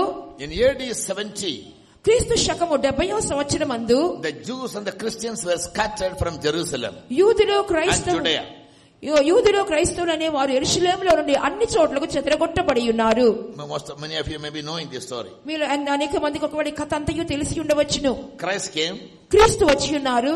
and he preached the gospel of the kingdom of heaven. దేవుని యొక్క రాజ్యం యొక్క సువార్తను ఆయన చాటించి ఉన్నారు. Those who received him and believed him gave the power to be called as sons of God and children of God. ఆయన ఎందరైతే స్వీకరించి ఉన్నారో అంగీకరించి ఉన్నారో వారందరూ దేవుని పిల్లలగుటకు ఆయన అధికారం అనుగ్రహించెను. Bible says he came for his own people. Bible గ్రంథం చెప్పుచున్నది ఆయన తన స్వకీయుల యొద్దకు వచ్చెను. But these own people received him not in John chapter 1. ఆయన స్వకీయులు అంగీకరించలేదని చెప్పి యోహాను మొదటి అధ్యాయంలో చూస్తున్నాము. Yes, but what did they do?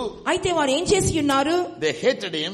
ఆయన ద్వేషించి ఉన్నారు. And they crucified him. ఆయన సిలువ వేసి ఉన్నారు. Because Jesus brought a new doctrine which was not given to Abraham or Moses.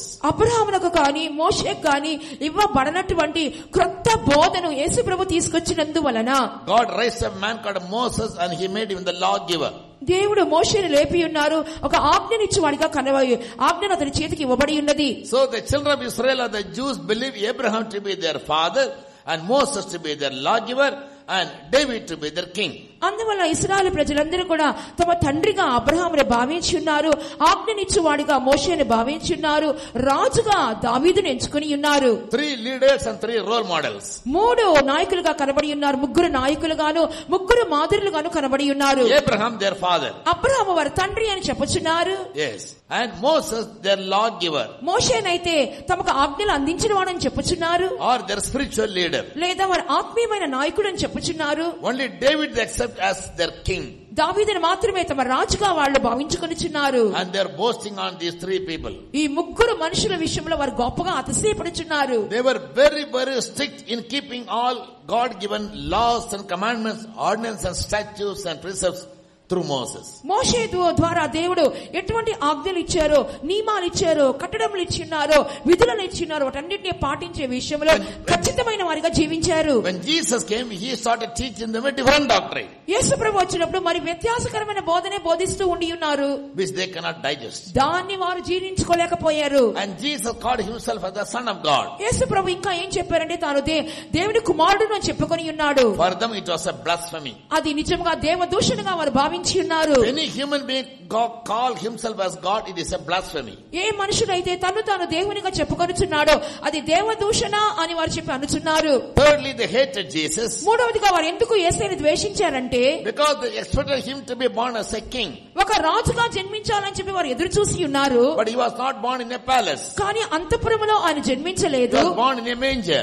ఆయన ఒక పశువుల పాకలో జన్మించారు. Not in a royal family. ఆయన రాజరికమైన కుటుంబంలో జన్మించలేదు. But in a carpenter's family. కానీ ఒక వడ్రంగి కుటుంబంలో పెంచబడ్డాడు. And fourthly, they thought Jesus will come and deliver them from the bondage of the Roman Empire. అంత మాత్రమే కాకుండా యేసు ప్రభు వచ్చినప్పుడు రోమా సామ్రాజ్యం యొక్క కబంధ హస్తాలను విడిపిస్తాడని చెప్పి అనుకొని ఉన్నారు. When Jesus came, the children of Israel were living under tribute to the Roman imperialism. యేసు ప్రభు జీవించినటువంటి దినములలో అక రోమా సామ్రాజ్యమునకు వారు సుంకమును లేక పన్నును చెల్లించే వారిగా కనబడి ఉన్నారు. Yes, they wanted Jesus to come as their deliverer. యేసు ప్రభు వచ్చి వారిని విడిపించే వాడిగా మారతాడేమో అని చెప్పి అనుకున్నారు. Deliver them from giving tax or tribute to Rome.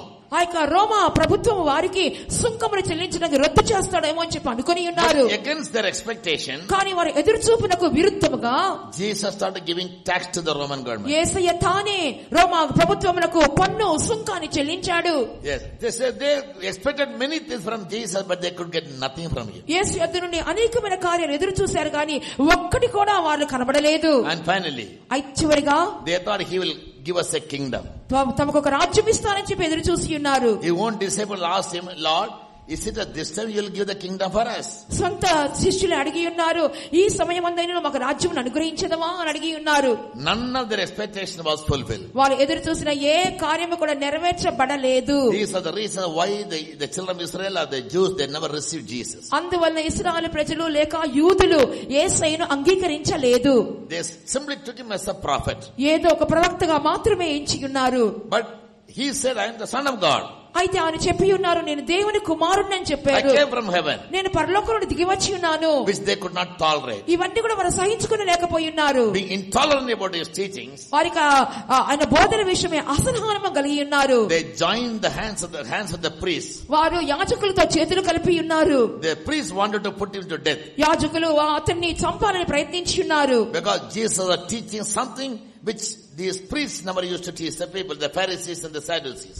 పరిసయ్యులు గాని సద్దూకయ్యులు గాని జనులకు బోధించనటువంటి ఒక వ్యత్యాసకరమైన బోధన యేసు ప్రభు బోధించినందువలన, so they all got together and conspired against Jesus to put him to death, and they crucified him by the hands of the Romans. అందరూ కూడా కలిసి కుట్రపన్ని ఉన్నారు. యేసు ప్రభుని మరణమునకు అప్పగించుటకు గాను రోమా ప్రభుత్వం వారి చేతికి ఆయనను అప్పగించి వేసి ఉన్నారు. At that moment the Roman governor was Pilate. అట్టి దినములలోనే రోమా చక్రవర్తిగా పిలాతు కనబడుచున్నాడు. When Pilate inquired him, పిలాతు అది తెలుసుకున్నప్పుడు he found no guilt in him. యేసు ప్రభులో ఏ తప్పిదమో కనబడలేదు. And he asked the people, why should I put him to death? ఎందువలన నేను ఆయన్ని మరణించడానికి అప్పగించాలని చెప్పి అడిగి I find no crime, no guilt in him. ఎటువంటి నేరమో అపరాధమో ఆయనలో కనుగొనలేను నేను. But they cried aloud saying, crucify him, crucify him, let his blood come upon us. అయితే వారు గట్టిగా కేకలు వేసి ఉన్నారు, ఆయన సిలువ వేయము, ఆయన సిలువ వేయము, ఆ రక్తాపరాధము మా మీద ఉండును గాక అని చెప్పి ఉన్నారు. Let his blood come upon us and upon our children. ఆ యొక్క రక్తాపరాధము మా మీదను మా పిల్లల మీదను ఉండునుగాక. Pilate was a stranger. He was a Gentile. పిలాతు ఒక అన్యుడిగా కనబడుచు ఉన్నాడు. But he says, I wash my hands.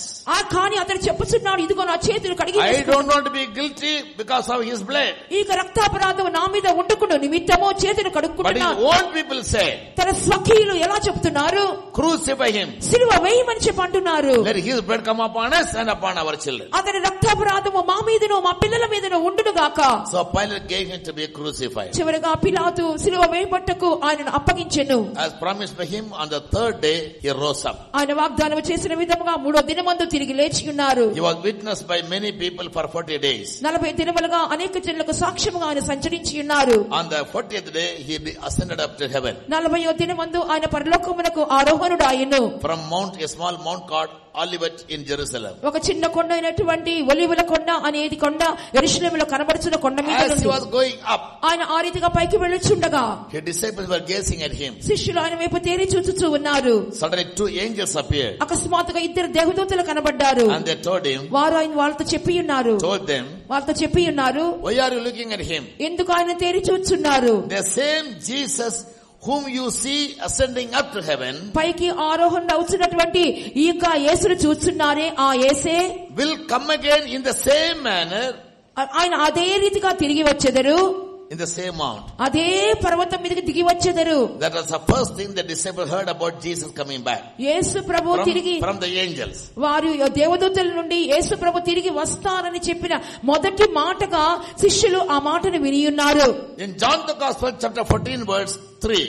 యోహాను సువార్త 14వ అధ్యాయము 3వ వాక్యములో మనం చూచినప్పుడు, while Jesus was on the earth, యేసు ప్రభు ఈ భూమి మీద ఉంటున్నప్పుడు he told his disciples, ఆయన శిష్యులతో చెప్పిన మాట ఏమనగా, let not your heart be troubled. మీ హృదయములను కలవరపడనీయకుడి. Believe in God. దేవునియందు విశ్వాసం ఉంచుచున్నారు, believe in me also. నా యందున విశ్వాసం ఉంచుడి. I am going to heaven. నేను పరలోకమునకు వెళ్ళుచున్నాను. In my father's house are many mansions. నా తండ్రి ఇంట అనేక నివాసములు కలవు. I go to prepare a place for you. నేను మీకు స్థలము సిద్ధపరచ వెళ్ళుచున్నాను. When the place is built, నేను ఆ స్థలము సిద్ధపరిచిన తర్వాత I'll come again and receive you unto myself. నేను మరలా వచ్చి మిమ్మల్ని నా యొద్దకు చేర్చుకొందును. So that where I am, there ye may also be. అప్పుడు నేనుండు స్థలములో మీరు కూడా ఉండెదరు. This is another words giving us a promise about the second coming of Jesus. యేసు ప్రభు యొక్క రెండవ రాకడ గురించి రుజువు పరిచే రెండవ వాక్యం ఇదై ఉన్నది. In Acts Apostles chapter 1 verse 11, అపోస్తల కార్యముల మొదటి అధ్యాయము 11వ వాక్యంలో చూసినప్పుడు, as I told you, నేను ముందుగా చెప్పినట్లు he will come and land on Mount Olivet. ఆయన తిరిగి వచ్చి ఒలీవల కొండ మీద తన పాదములను మోపెదరు. And in Matthew chapter 24 verse 27, మత్తయి సువార్త 24వ అధ్యాయము 27వ వాక్యం చూసినప్పుడు Jesus said, Yesu చెప్పుచున్నారు, I'll come like the lightning. నేను మెరుపు వలె వచ్చెదను. And the lightning shines from the east towards the west. మెరుపు తూర్పున పొట్టి పడమటి వరకు ఎలాగును కనబడునో, Even so will I come. అలాగునే నేను వచ్చెదను. Fourthly, నాలుగవదిగా in Revelation chapter 1 verse 7, ప్రకటన గ్రంథం మొదటి అధ్యాయం 7వ వాక్యం చూసినప్పుడు Jesus said, యేసు చెప్పి ఉన్నారు, behold, I will come like a thief. ఇదిగో నేను దొంగవలే వచ్చుచున్నాను. I will come like a thief. నేను దొంగవలే రానయ్యున్నాను. Thieves used to come to spoil a house only in the night. దొంగ ఒక ఇంటిని దోచుకునే నిమిత్తము రాత్రి కాలం అందే కదా వచ్చును. Fifthly, ఐదవదిగా Matthew 24:44, మత్తయి సువార్త 24:44లో Jesus said, Yesu చెప్పుచున్నారు, I'll come at any moment. నేను ఏ ఘడియందైనను వచ్చెదను. When you think not. మీరు అనుకొనని గడియలో వచ్చెదను. The Son of Man will come at a time when you think not. He may come at any moment. మీరు అనుకొన్ని గడియల్లో అనుకొన్ని క్షణములో మనుష్య కుమారుడు వచ్చును. Sixthly, ఆరవదిగా in Mark 13:35, mark సువార్త 13వ అధ్యాయము 35వ వాక్యములో again Jesus said, మరలా యేసు చెప్పుచున్నారు, I may come in the evening, నేను ఒకవేళ సాయంత్రము వచ్చెదను, or in the midnight, లేదా అర్ధరాత్రి వచ్చెదను, or the cock crowing, లేదా కోడి కూయినప్పుడు వచ్చెదను, or early in the morning. తెల్లవారునప్పుడు వచ్చెదను. Around the clock, any time I may come. Very specifically he mentioned 4 seasons, 4 నాలుగు watches. 4 కాలములను బట్టి యేసు ప్రభు స్పష్టంగా ఆయన రాకడ గురించి చెప్పుచున్నారు. Seventhly, ఏడవదిగా 1 Thessalonians 4:16 and 17. మొదటి దెస్సలోనిక పత్రిక 4వ అధ్యాయము 16-17 వాక్యములలో Saint Paul says, పరిశుద్ధైన Paul చెప్పుచున్నారు, he'll come with a shout, ఆయన ఒక ఆర్భాటముతో వచ్చెదరు, with the voice of the archangel. ప్రధాన దూత శబ్దముతో ఆయన వచ్చెదరు, and the trump of God. మరియు దేవుని బూరతో వచ్చెదరు. In Revelation 1:7 he said, "I'll come like a thief." ప్రకటన గ్రంథం 1:7 దొంగవలే వచ్చుచున్నానని చెప్పి ఉన్నారు. In Mark he says, "I'll come in the evening, midnight, early morning, a cock crowing or early morning." అయితే mark సువార్తలో చెప్పుచున్నాడు, నేను ప్రొద్దుగుంకును అర్ధరాత్రి వేళ కొడుకున్నప్పుడు తెల్లవారుజామున వచ్చెదను. To Matthew he said, "I'll come like a lightning." మత్తయి సువార్తలో ఏమంటున్నారు? మెరుపు వలె వస్తానంటున్నారు. To Paul he said, "I'll come with a shout." పౌలుతో చెప్పుచున్నారు, ఆర్భాట ధ్వనితో వచ్చేదనని. With the voice of the archangel and the sound of the trumpet. ప్రధాన దూత శబ్దముతోను దేవుని బూరతోను వచ్చేదను. And eighthly, మరియు ఎనిమిదవదిగా Matthew 24:30. మత్తయి సువార్త 24:30 చదువుచున్నాము. He said, "People will see the sign of the Son of Man appearing in the sky." మనుష్య కుమారుని యొక్క సూచన మధ్యాకాశంలో కనబడినట్లుగా మనుషులు చూచెదరు. Write down all these things. Don't sit like a scholar as if you know everything. అన్ని సమస్తం తెలిసినటువంటి పండితుల్లాగా కూర్చొని ఉండొద్దు. పేపరు పెన్సిల్ తీసుకుని అన్ని రాసుకోండి. Especially workers, don't go and bluff something in the church and keep the people always in darkness. ముఖ్యంగా సేవకులైన వారు ఏదో ఒకటి సంఘంలో బోధించేసి జనులందరినీ అంధకారంలో ముంచి వేయవద్దు. If you feed them only with milk throughout the lighter, they cannot become spiritual. They'll always remain carnal. జీవితకాలం అంతా మీరు పాలతోనే సంఘాన్ని పెంచినట్లయితే వారు శరీర సంబంధులుగానే ఉండిపోతారు, ఆత్మీయులుగా మారలేరు. Paul writes to Timothy saying, "Teach them sound doctrine." పౌలు తిమోతికి రాయిస్తున్నాడు, వారికి ఆరోగ్యకరమైన హితబోధలు చెప్పుము. Yes, the children of God must be fed with deeper truths. దేవునికి బిడ్డలైన వారు లోతైన సత్యముతో పోషింపబడాలి. Not blessing messages. ఏదో ఆశీర్వాదపు ప్రసంగాలతో కాదు.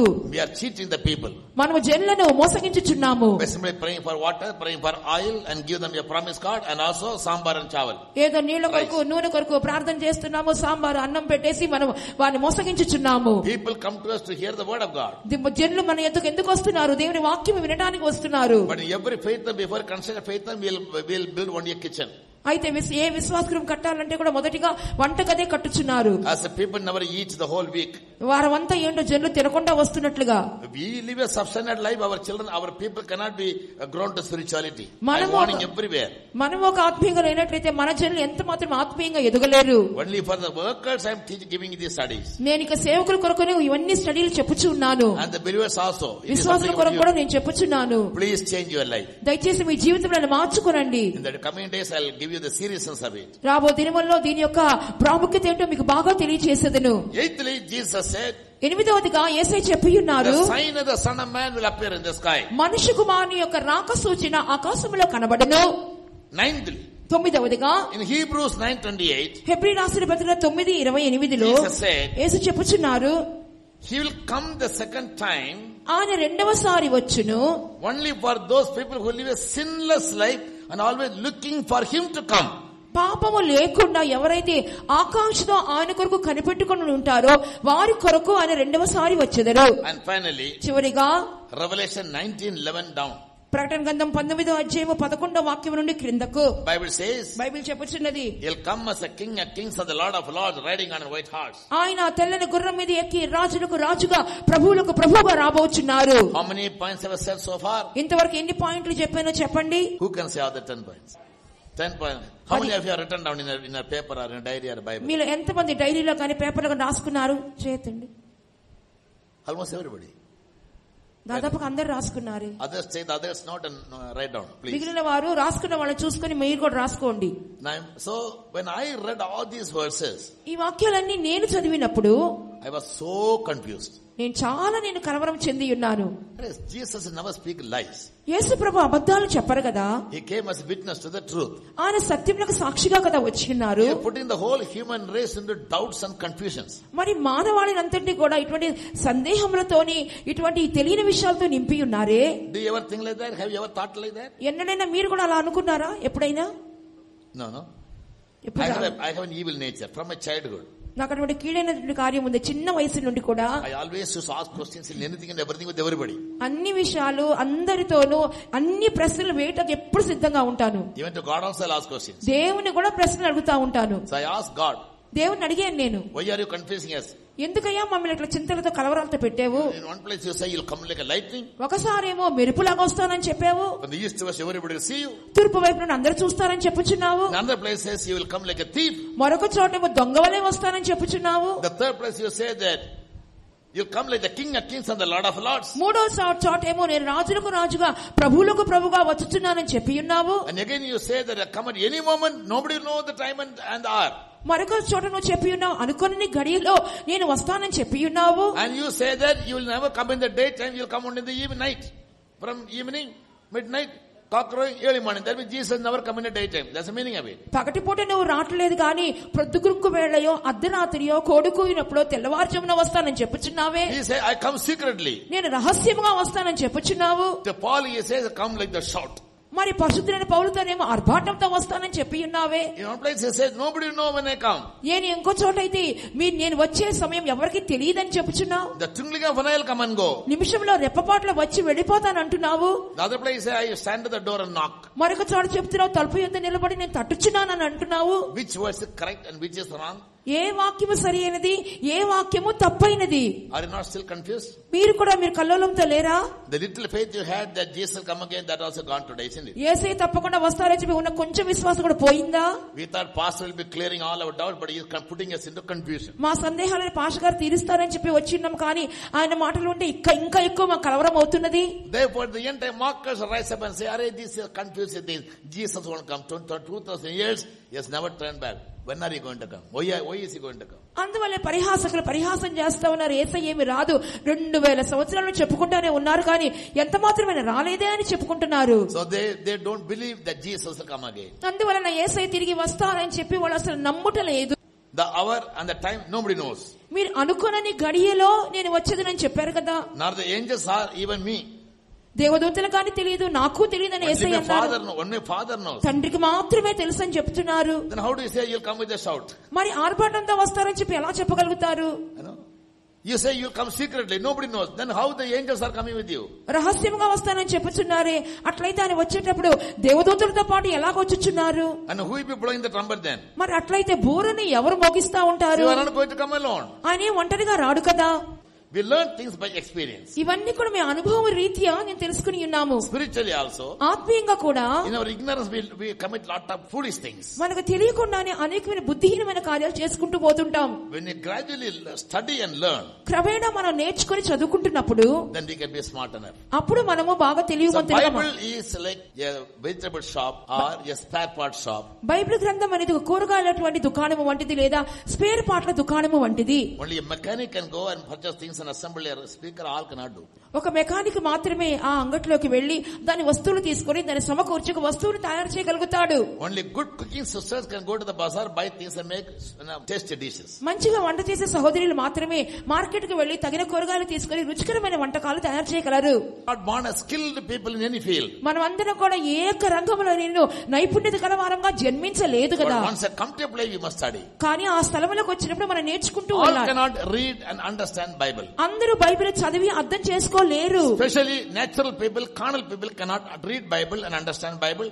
Now they will be able to keep whatever written in Bible. ప్రత్యేకంగా శరీర సంబంధులైన ప్రకృతి సంబంధులైన బైబిల్ చదవటమో దాన్ని అర్థం చేసుకోవటమో మరి ముఖ్యంగా దాని ప్రకారం జీవించటమో ఎంత మాత్రం వారికి తెలియదు. Among Christians, these three groups will be seen in every denomination. కాబట్టి క్రైస్తవులు చూసినప్పుడు ప్రతి సంఘములో కూడా ఇటు మూడు గుంపులు. In all Christianity. క్రైస్తవత్వం అన్నిట్లో కూడా మూడు గుంపుల వారు కనబడుతున్నారు. Even in Pentecostal churches. Pentecost సంఘాలలో కూడా మూడు గుంపుల వారు ఉంటున్నారు. They continued, they still continue, they will continue. వారు ఆ విధంగానే ఉంటున్నారు, ఇంకా అలాగనే కొనసాగించబడదురు. But unless you become spiritual, ఆత్మీయంగా మీరు మారినంత వరకు Bible says the spiritual man understands everything. ఆత్మ సంబంధి అన్ని కార్యములను వివేచించును.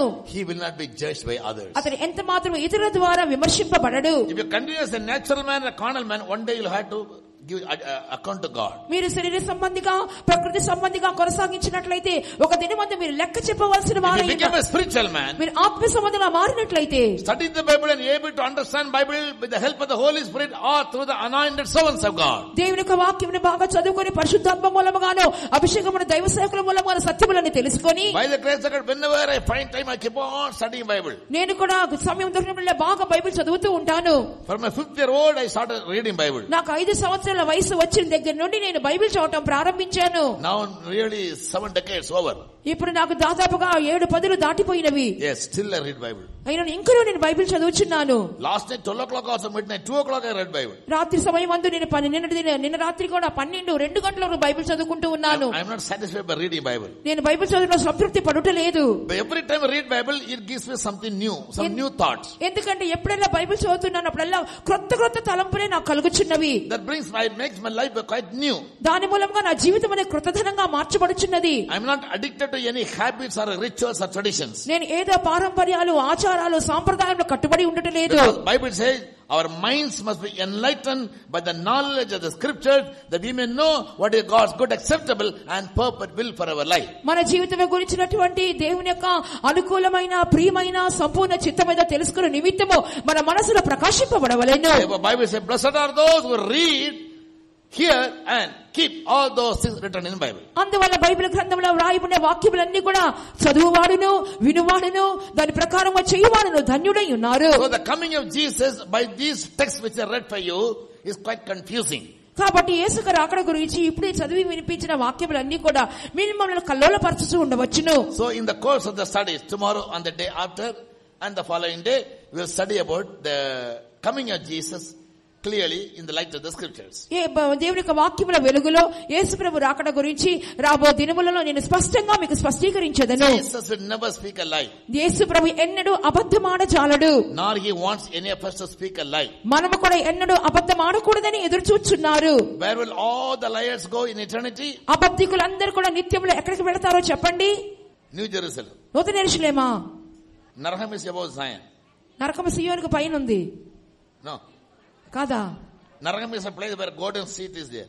నరకములో యొక్క బంగారు స్ఫటికమైన నది ప్రవహించిన స్థలమా? God the Father stands from there. తండ్రి అయిన దేవుడు అక్కడ నుండి చూచున్న స్థలమా? Revelation 21:8 says all liars will go to hell. ప్రకటన గ్రంథం 21వ అధ్యాయము 8వ వాక్యంలో చెప్పబడిన విధముగా అబద్ధికులందరూ కూడా నరకమునకు మండుగుండములో పాలు పొందుదురు. All liars. Why is said all liars?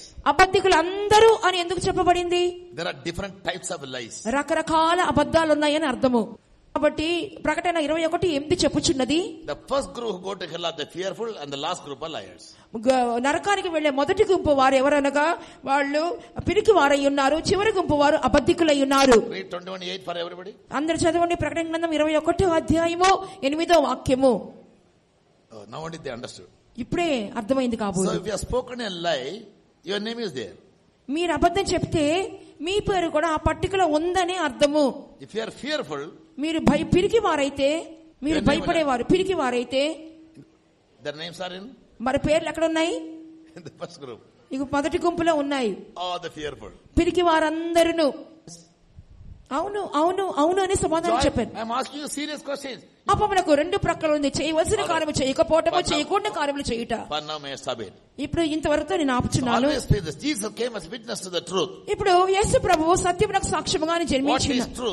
అయితే సత్యం అనగానేమి? God the Father is truth. తండ్రి అయిన దేవుడు ఒక సత్యము. Bible says he is the only true God. Bible గ్రంథం చెప్పుచున్నది ఆయన ఏకైక సత్య దేవుడు. In John 17:4 or 3. యోహాను సువార్త 17వ అధ్యాయము 4వ వాక్యంలో చూస్తున్నాము. To know thee the only true God and Jesus whom thou hast sent is life eternal. నిజమైన దేవుణ్ణి నువ్వు పంపించిన యేసుక్రీస్తుని తెలుసు నమ్ముటయే నిత్య సత్య జీవమై ఉన్నది. Jesus said, I am the way, the truth and life. యేసు ప్రభు చెప్పుచున్నారు, నేనే మార్గం, సత్యము, జీవము. Jesus is truth. యేసు ప్రభు సత్యమై ఉన్నారు. But the Holy Bible says it is the spirit of truth. పరిశుద్ధాత్మ గురించి చెప్పబడి ఉన్నది ఆయన సత్య స్వరూపి అయిన ఆత్మ అని. In John 14 chapter. యోహాను సువార్త 16వ అధ్యాయంలో చూస్తున్నాము. The Holy Spirit is the truth. పరిశుద్ధాత్మ దేవుడు సత్య స్వరూపి అయిన ఆత్మ. And the word of God also is said to be truth. దేవుని యొక్క వాక్యం కూడా సత్య వాక్యము. Anybody who never believes in God, Jesus, Holy Spirit or the word of God, they are liars. ఎవరైతే దేవుని గాని యేసు ప్రభువుని గాని ఆ దేవుని పరిశుద్ధాత్మను గాని సత్యమును గాని నమ్మరో వారే అబద్ధికులు. Understand? అర్థమవుతుందా? All such liars will go to hell. అబద్ధికులందరూ కూడా నరకములకు వెళ్ళుదురు. And they will become the Antichrist, be a ruler over them in the coming days. రాబో దినములలో వారు అంత్యక్రీస్తునే తమ నాయకునిగా ఎంచుకొందురు. 2 Thessalonians chapter 2. రెండవ తెస్సలోనిక పత్రిక 2వ అధ్యాయంలో చూచున్నాం. Those who fail to receive the truth out of love, ఎవరైతే దేవుని యొక్క సత్యమును ఎరుగకుండా ఉంటున్నారో, yes, they all will be deceived by the Antichrist or the coming world ruler. వారందరూ కూడా రాబోతున్నటువంటి ఒకే ప్రపంచ నాయకుడైనటువంటి అంత్యక్రీస్తు ద్వారా మోసగించబడుదురు. Yes, they will not, when they fail to receive the truth out of love, they will be deceived. వారు ప్రేమతో సత్యమును అవలంబింపక పోయినందువలన That they may not be saved. వారు రక్షణ పొందకుండా నిమిత్తము మోసగింతో కనబడుచున్నారు. To them God will send a spirit of delusion. వారి మీదకి దేవుడు మోసము చేయ శక్తిని పంపించుచున్నారు. That they may be deceived and damned. వారు అబద్ధము నమ్మునట్లు మోసం చేయ శక్తిని వారికి పంపించుచున్నారు. 12th verse says that they all might be damned who believed not the truth. 12వ వాక్యంలో చూస్తున్నాము, సత్యమును నమ్మకుండా ఉంటున్న వారందరూ కూడా. If you don't believe in God the Father, the Son and the Holy Spirit and the Word of God, you are a liar. And the truth is not in you. You don't accept the truth out of love. Therefore, God will send a spirit of delusion that you may not believe the truth and be saved, and you are going to be only damned. ఎవరైతే తండ్రిని, కుమారుని, పరిశుద్ధాత్మ దేవుని వాక్యమును నమ్మకుండా ఉంటున్నారో, సత్యము వారిలో ఉండుటలేదు, ప్రేమతో సత్యమును అవలంబించలేకపోతున్నారు, వారు అబద్ధమును నమ్మునట్లు మోసం చేసే శక్తిని వారి మీదకి దేవుడు పంపించుచున్నారు. Jesus said, I will come again. యేసు చెప్పి ఉన్నారు, నేను మరలా వచ్చేదను. So we are rest assured he will come because he cannot withdraw his words. తప్పకుండా మనకు అది ఖచ్చితంగా మనకి అర్థమవుతున్నది ఏమనగా, In Matthew chapter 24 verse 3, మత్తయి సువార్త 24వ అధ్యాయం 3వ వాక్య ప్రకారము, before the ascension of Jesus, యేసు ప్రభు ఆరోహణ అవుటకు ముందుగా one day disciples came and asked him, ఒక దినమందు ఆయన వద్దకు శిష్యులు వచ్చి అడుగుచున్నారు. when he was alone sitting in Mount Olivet, ఆయన ఏకాంతముగా ఒలీవల కొండ మీద ఉంటున్నప్పుడు వచ్చి ఉన్నారు. Lord, tell us, when will you come back? ప్రభువా, నువ్వు ఎప్పుడు వచ్చేదవో మాకు చెప్పుము. And what will be the signs of the end of the days? నీ కడు సమాప్తికి సూచనలేమి? In the 24th chapter, 24వ అధ్యాయం యొక్క Jesus gave many reasons, signs. ఆ యొక్క కింద వాక్యములో చూసినప్పుడు అనేకమైన సూచనలు ప్రభు చెప్పుచున్నారు. But today I'll give you only 10 signs. ఈ దినమందు నేను 10 సూచనలు చెప్పేదను. Just note it down if it is possible, if you know shorthand. ఇవన్నీ కూడా మీకు షార్ట్ హ్యాండ్ తెలిస్తే గబగబా రాసుకొని పెట్టుకోండి. General, tomorrow I'll give you the verses. రేపు అన్ని వాక్యాలు స్పష్టంగా మీకు చెప్పేదను. When you carefully study the book of Matthew chapter 24 and the book of Luke chapter 21 and the book of Mark chapter 13, except John, మత్తయి సువార్త 24వ అధ్యాయము, మార్కు సువార్త 13వ అధ్యాయము, లూకా సువార్త 21వ అధ్యాయము, ఈ యోహాను సువార్త కాకుండా ఈ 3 సువార్తలు మీరు చూసినప్పుడు, in these 3 chapters, ఈ 3 అధ్యాయాలలో the signs that will proceed in the world before the coming of the Lord Jesus are very beautifully furnished. ప్రభు యొక్క రాకడ ముందుగా లోకములో జరగవలసిన సంభవాల గురించి చాలా చక్కగా వివరించబడి ఉన్నవి. The first sign is మొదటి సూచన ఏమనగా, natural calamities ఆ యొక్క ప్రకృతి వైపరీత్యాలు and disasters. మరియు నాశనములు.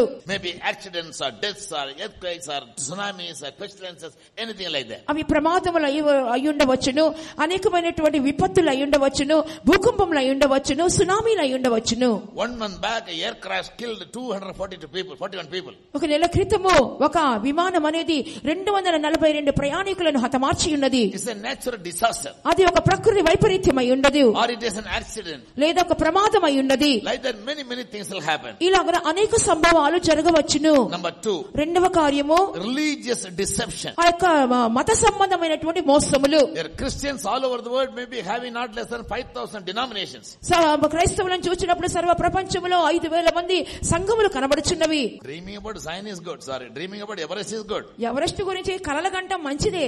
But you must learn from Tenzing and Hillary how to climb. కానీ టెన్సింగ్ అండ్ హిలరీను నేర్చుకోవాలి ఎలాగన కొండ ఎక్కాలని. Nowadays foreigners simply they go in a flight and see the mountain come down. కొన్ని ఈ దినముల్లో విదేశీయులు విమానంలో అలాగ పైకి వెళ్ళిపోయి ఆ కొండ శిఖరాలు చూసేసి వచ్చేస్తున్నారు. But the real difficulty, if you want to know, you must know from mountain climbers. కానీ ఆ యొక్క పర్వతమును ఎక్కాలంటే ఎంత కష్టమో ఆ పర్వతాలు ఎక్కే వాళ్ళ దగ్గర అడిగి తెలుసుకోవాలి. Yes, just by preaching you cannot be a worker, you cannot be a pastor. ఏదో ప్రసంగం చేర్చిన వల్ల ఒక సేవకులు గానో పాస్టర్ గానో మీరు చెప్పుకోలేరు. పోటీకి కూడా చాలా మంది వచ్చి ఉన్నారు. Many competitors. చాలా మంది పోటీకి వచ్చి ఉన్నారు. We won't allow you to win the race. We are also there as pastors.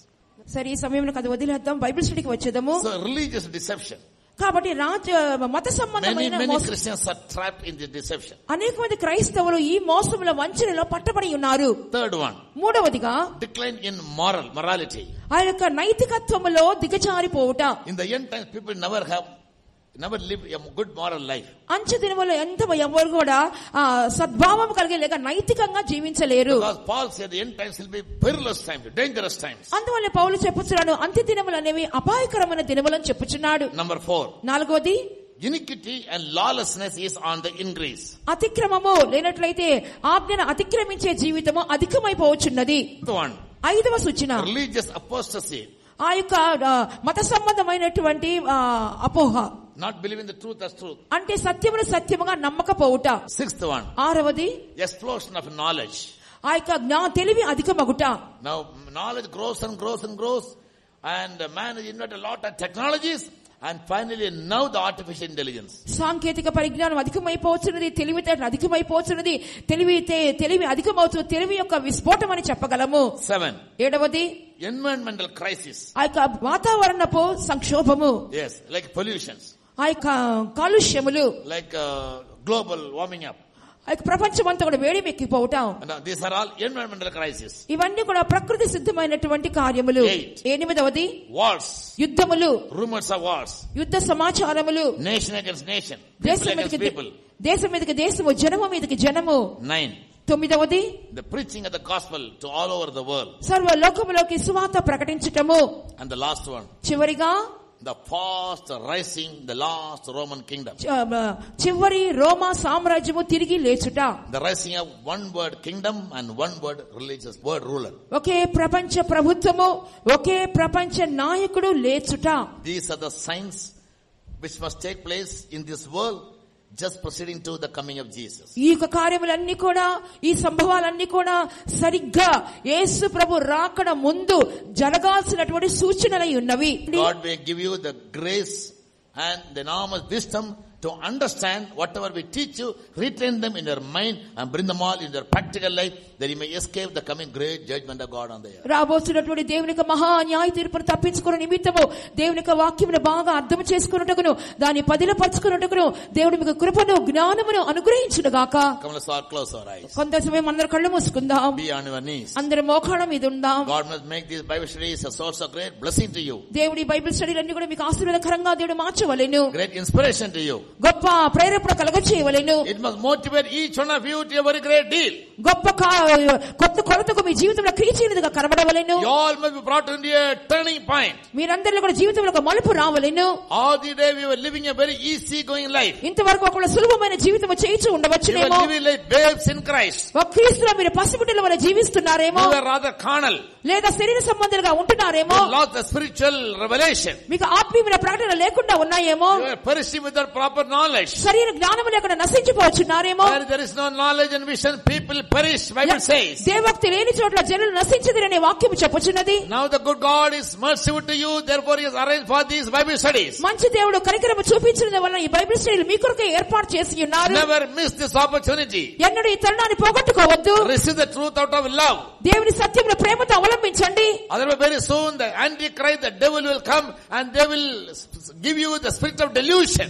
అతి త్వరలోనే అంత్యక్రీస్తు సాతాను వచ్చి మోసం చేసే శక్తి మిమ్మల్ని అప్పగించును. They will deceive you and lead you to damnation. వాళ్ళందరినీ మోసం చేసి నాశనములకు నడిపించును. God loves your soul. దేవుడు మీ ప్రాణములను ప్రేమించుచున్నారు. Therefore Jesus gave his life to purchase your soul. అందువల్ల మీకు ఆత్మను కొను నిమిత్తం యేసయ్య తన జీవాన్ని పెట్టి ఉన్నారు. Child of God, be revived. ప్రియమైన దేవుని బిడ్డ జీవింపజేయబడుము. Come to the knowledge of the truth. సత్యం యొక్క అనుభవ జ్ఞానములోకి రమ్ము.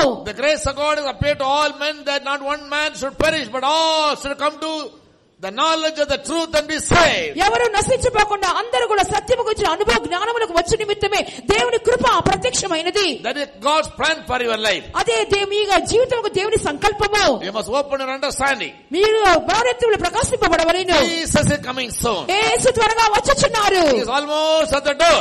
ఆయన ఇదిగో వాకిట నిలబడి ఉన్నారు. He might come tonight. ఆయన రాత్రికే రావచ్చును. He might come early in the morning. ఆయన ఉదయకాలమే రావచ్చును. He may come like a thief. ఆయన దొంగవలే రావచ్చును. He will come like a lightning. ఆయన మెరుపు వలె వచ్చెదరు. Any moment. A క్షణమందైనను. From east to west, his coming will be having effect. తూర్పు నుండి పడమటి దిక్కు వరకు ఆయన రాకడ ప్రభావం కనబడును. From everywhere, all over the world, some people will be caught up when he comes. ప్రతి చోట సర్వ ప్రపంచంలో నుండి కొందరు ఎత్తబడుదురు. It will be a day of judgment in the church. గొప్ప న్యాయ తీర్పు సంఘములో వచ్చును. When some will be caught up, many will be left behind. కొందరు మాత్రమే ఎత్తబడుదురు, అనేక మంది విడవబడుదురు. You should never end up your life in a big disaster. ఎంతమంది ఎంతమంది నాశనమునకు మీ జీవితం ముగించబడదు. Therefore these Bible studies are arranged to give you an understanding heart. అందువల్ల గ్రహింపుగల హృదయం దయచేయబడుటకే Bible స్టడీలు ఏర్పాటు చేయబడి ఉన్నది. Everybody pray to God. అందరూ దేవునికి ప్రార్థించండి. May the Holy Spirit deal with you. పరిశుద్ధాత్మ మీలో వ్యవహరించనివ్వండి. May the Holy Spirit have given a good work in you, may perfect the work in your life. మీలో మంచి క్రియను ప్రారంభించిన పరిశుద్ధాత్మ దేవుడు దాన్ని ముగించనివ్వండి. Allow the Spirit of God to renew your spirit. దేవుని ఆత్మ మీ ఆత్మను జీవింపజేయనివ్వండి. Refresh your soul. మీకు ఆత్మను తాజాగా చేసుకొనండి. These diamond days are blessing for all of us. ఇదిగో ఈ దినములన్నీ ఆశీర్వాదకరమైన దినములుగా ఉంటున్నాయి. Hallelujah, hallelujah, hallelujah. Rabba baha rabba la sharamanam shalaka dabanam dalaka rabala shalak dalania.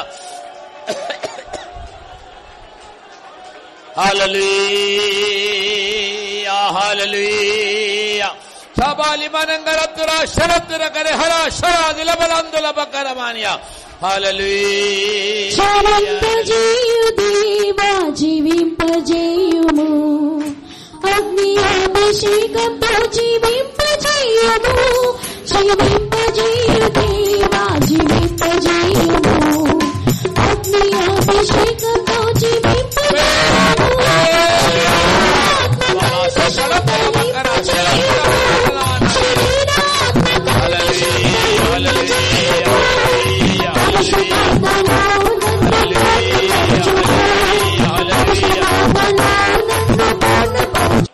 For every precious word the Lord spoke to us tonight, come Lord, all praise God. ఈ రాత్రి కాలమందు ప్రభువు మాట్లాడిన అమూల్యమైన ప్రతి మాట కొరకే మన దేవుని స్తోత్రించుదాము. Praise the Lord, praise the Lord, praise the Lord, praise the Lord, praise the Lord, praise the Lord, praise the Lord.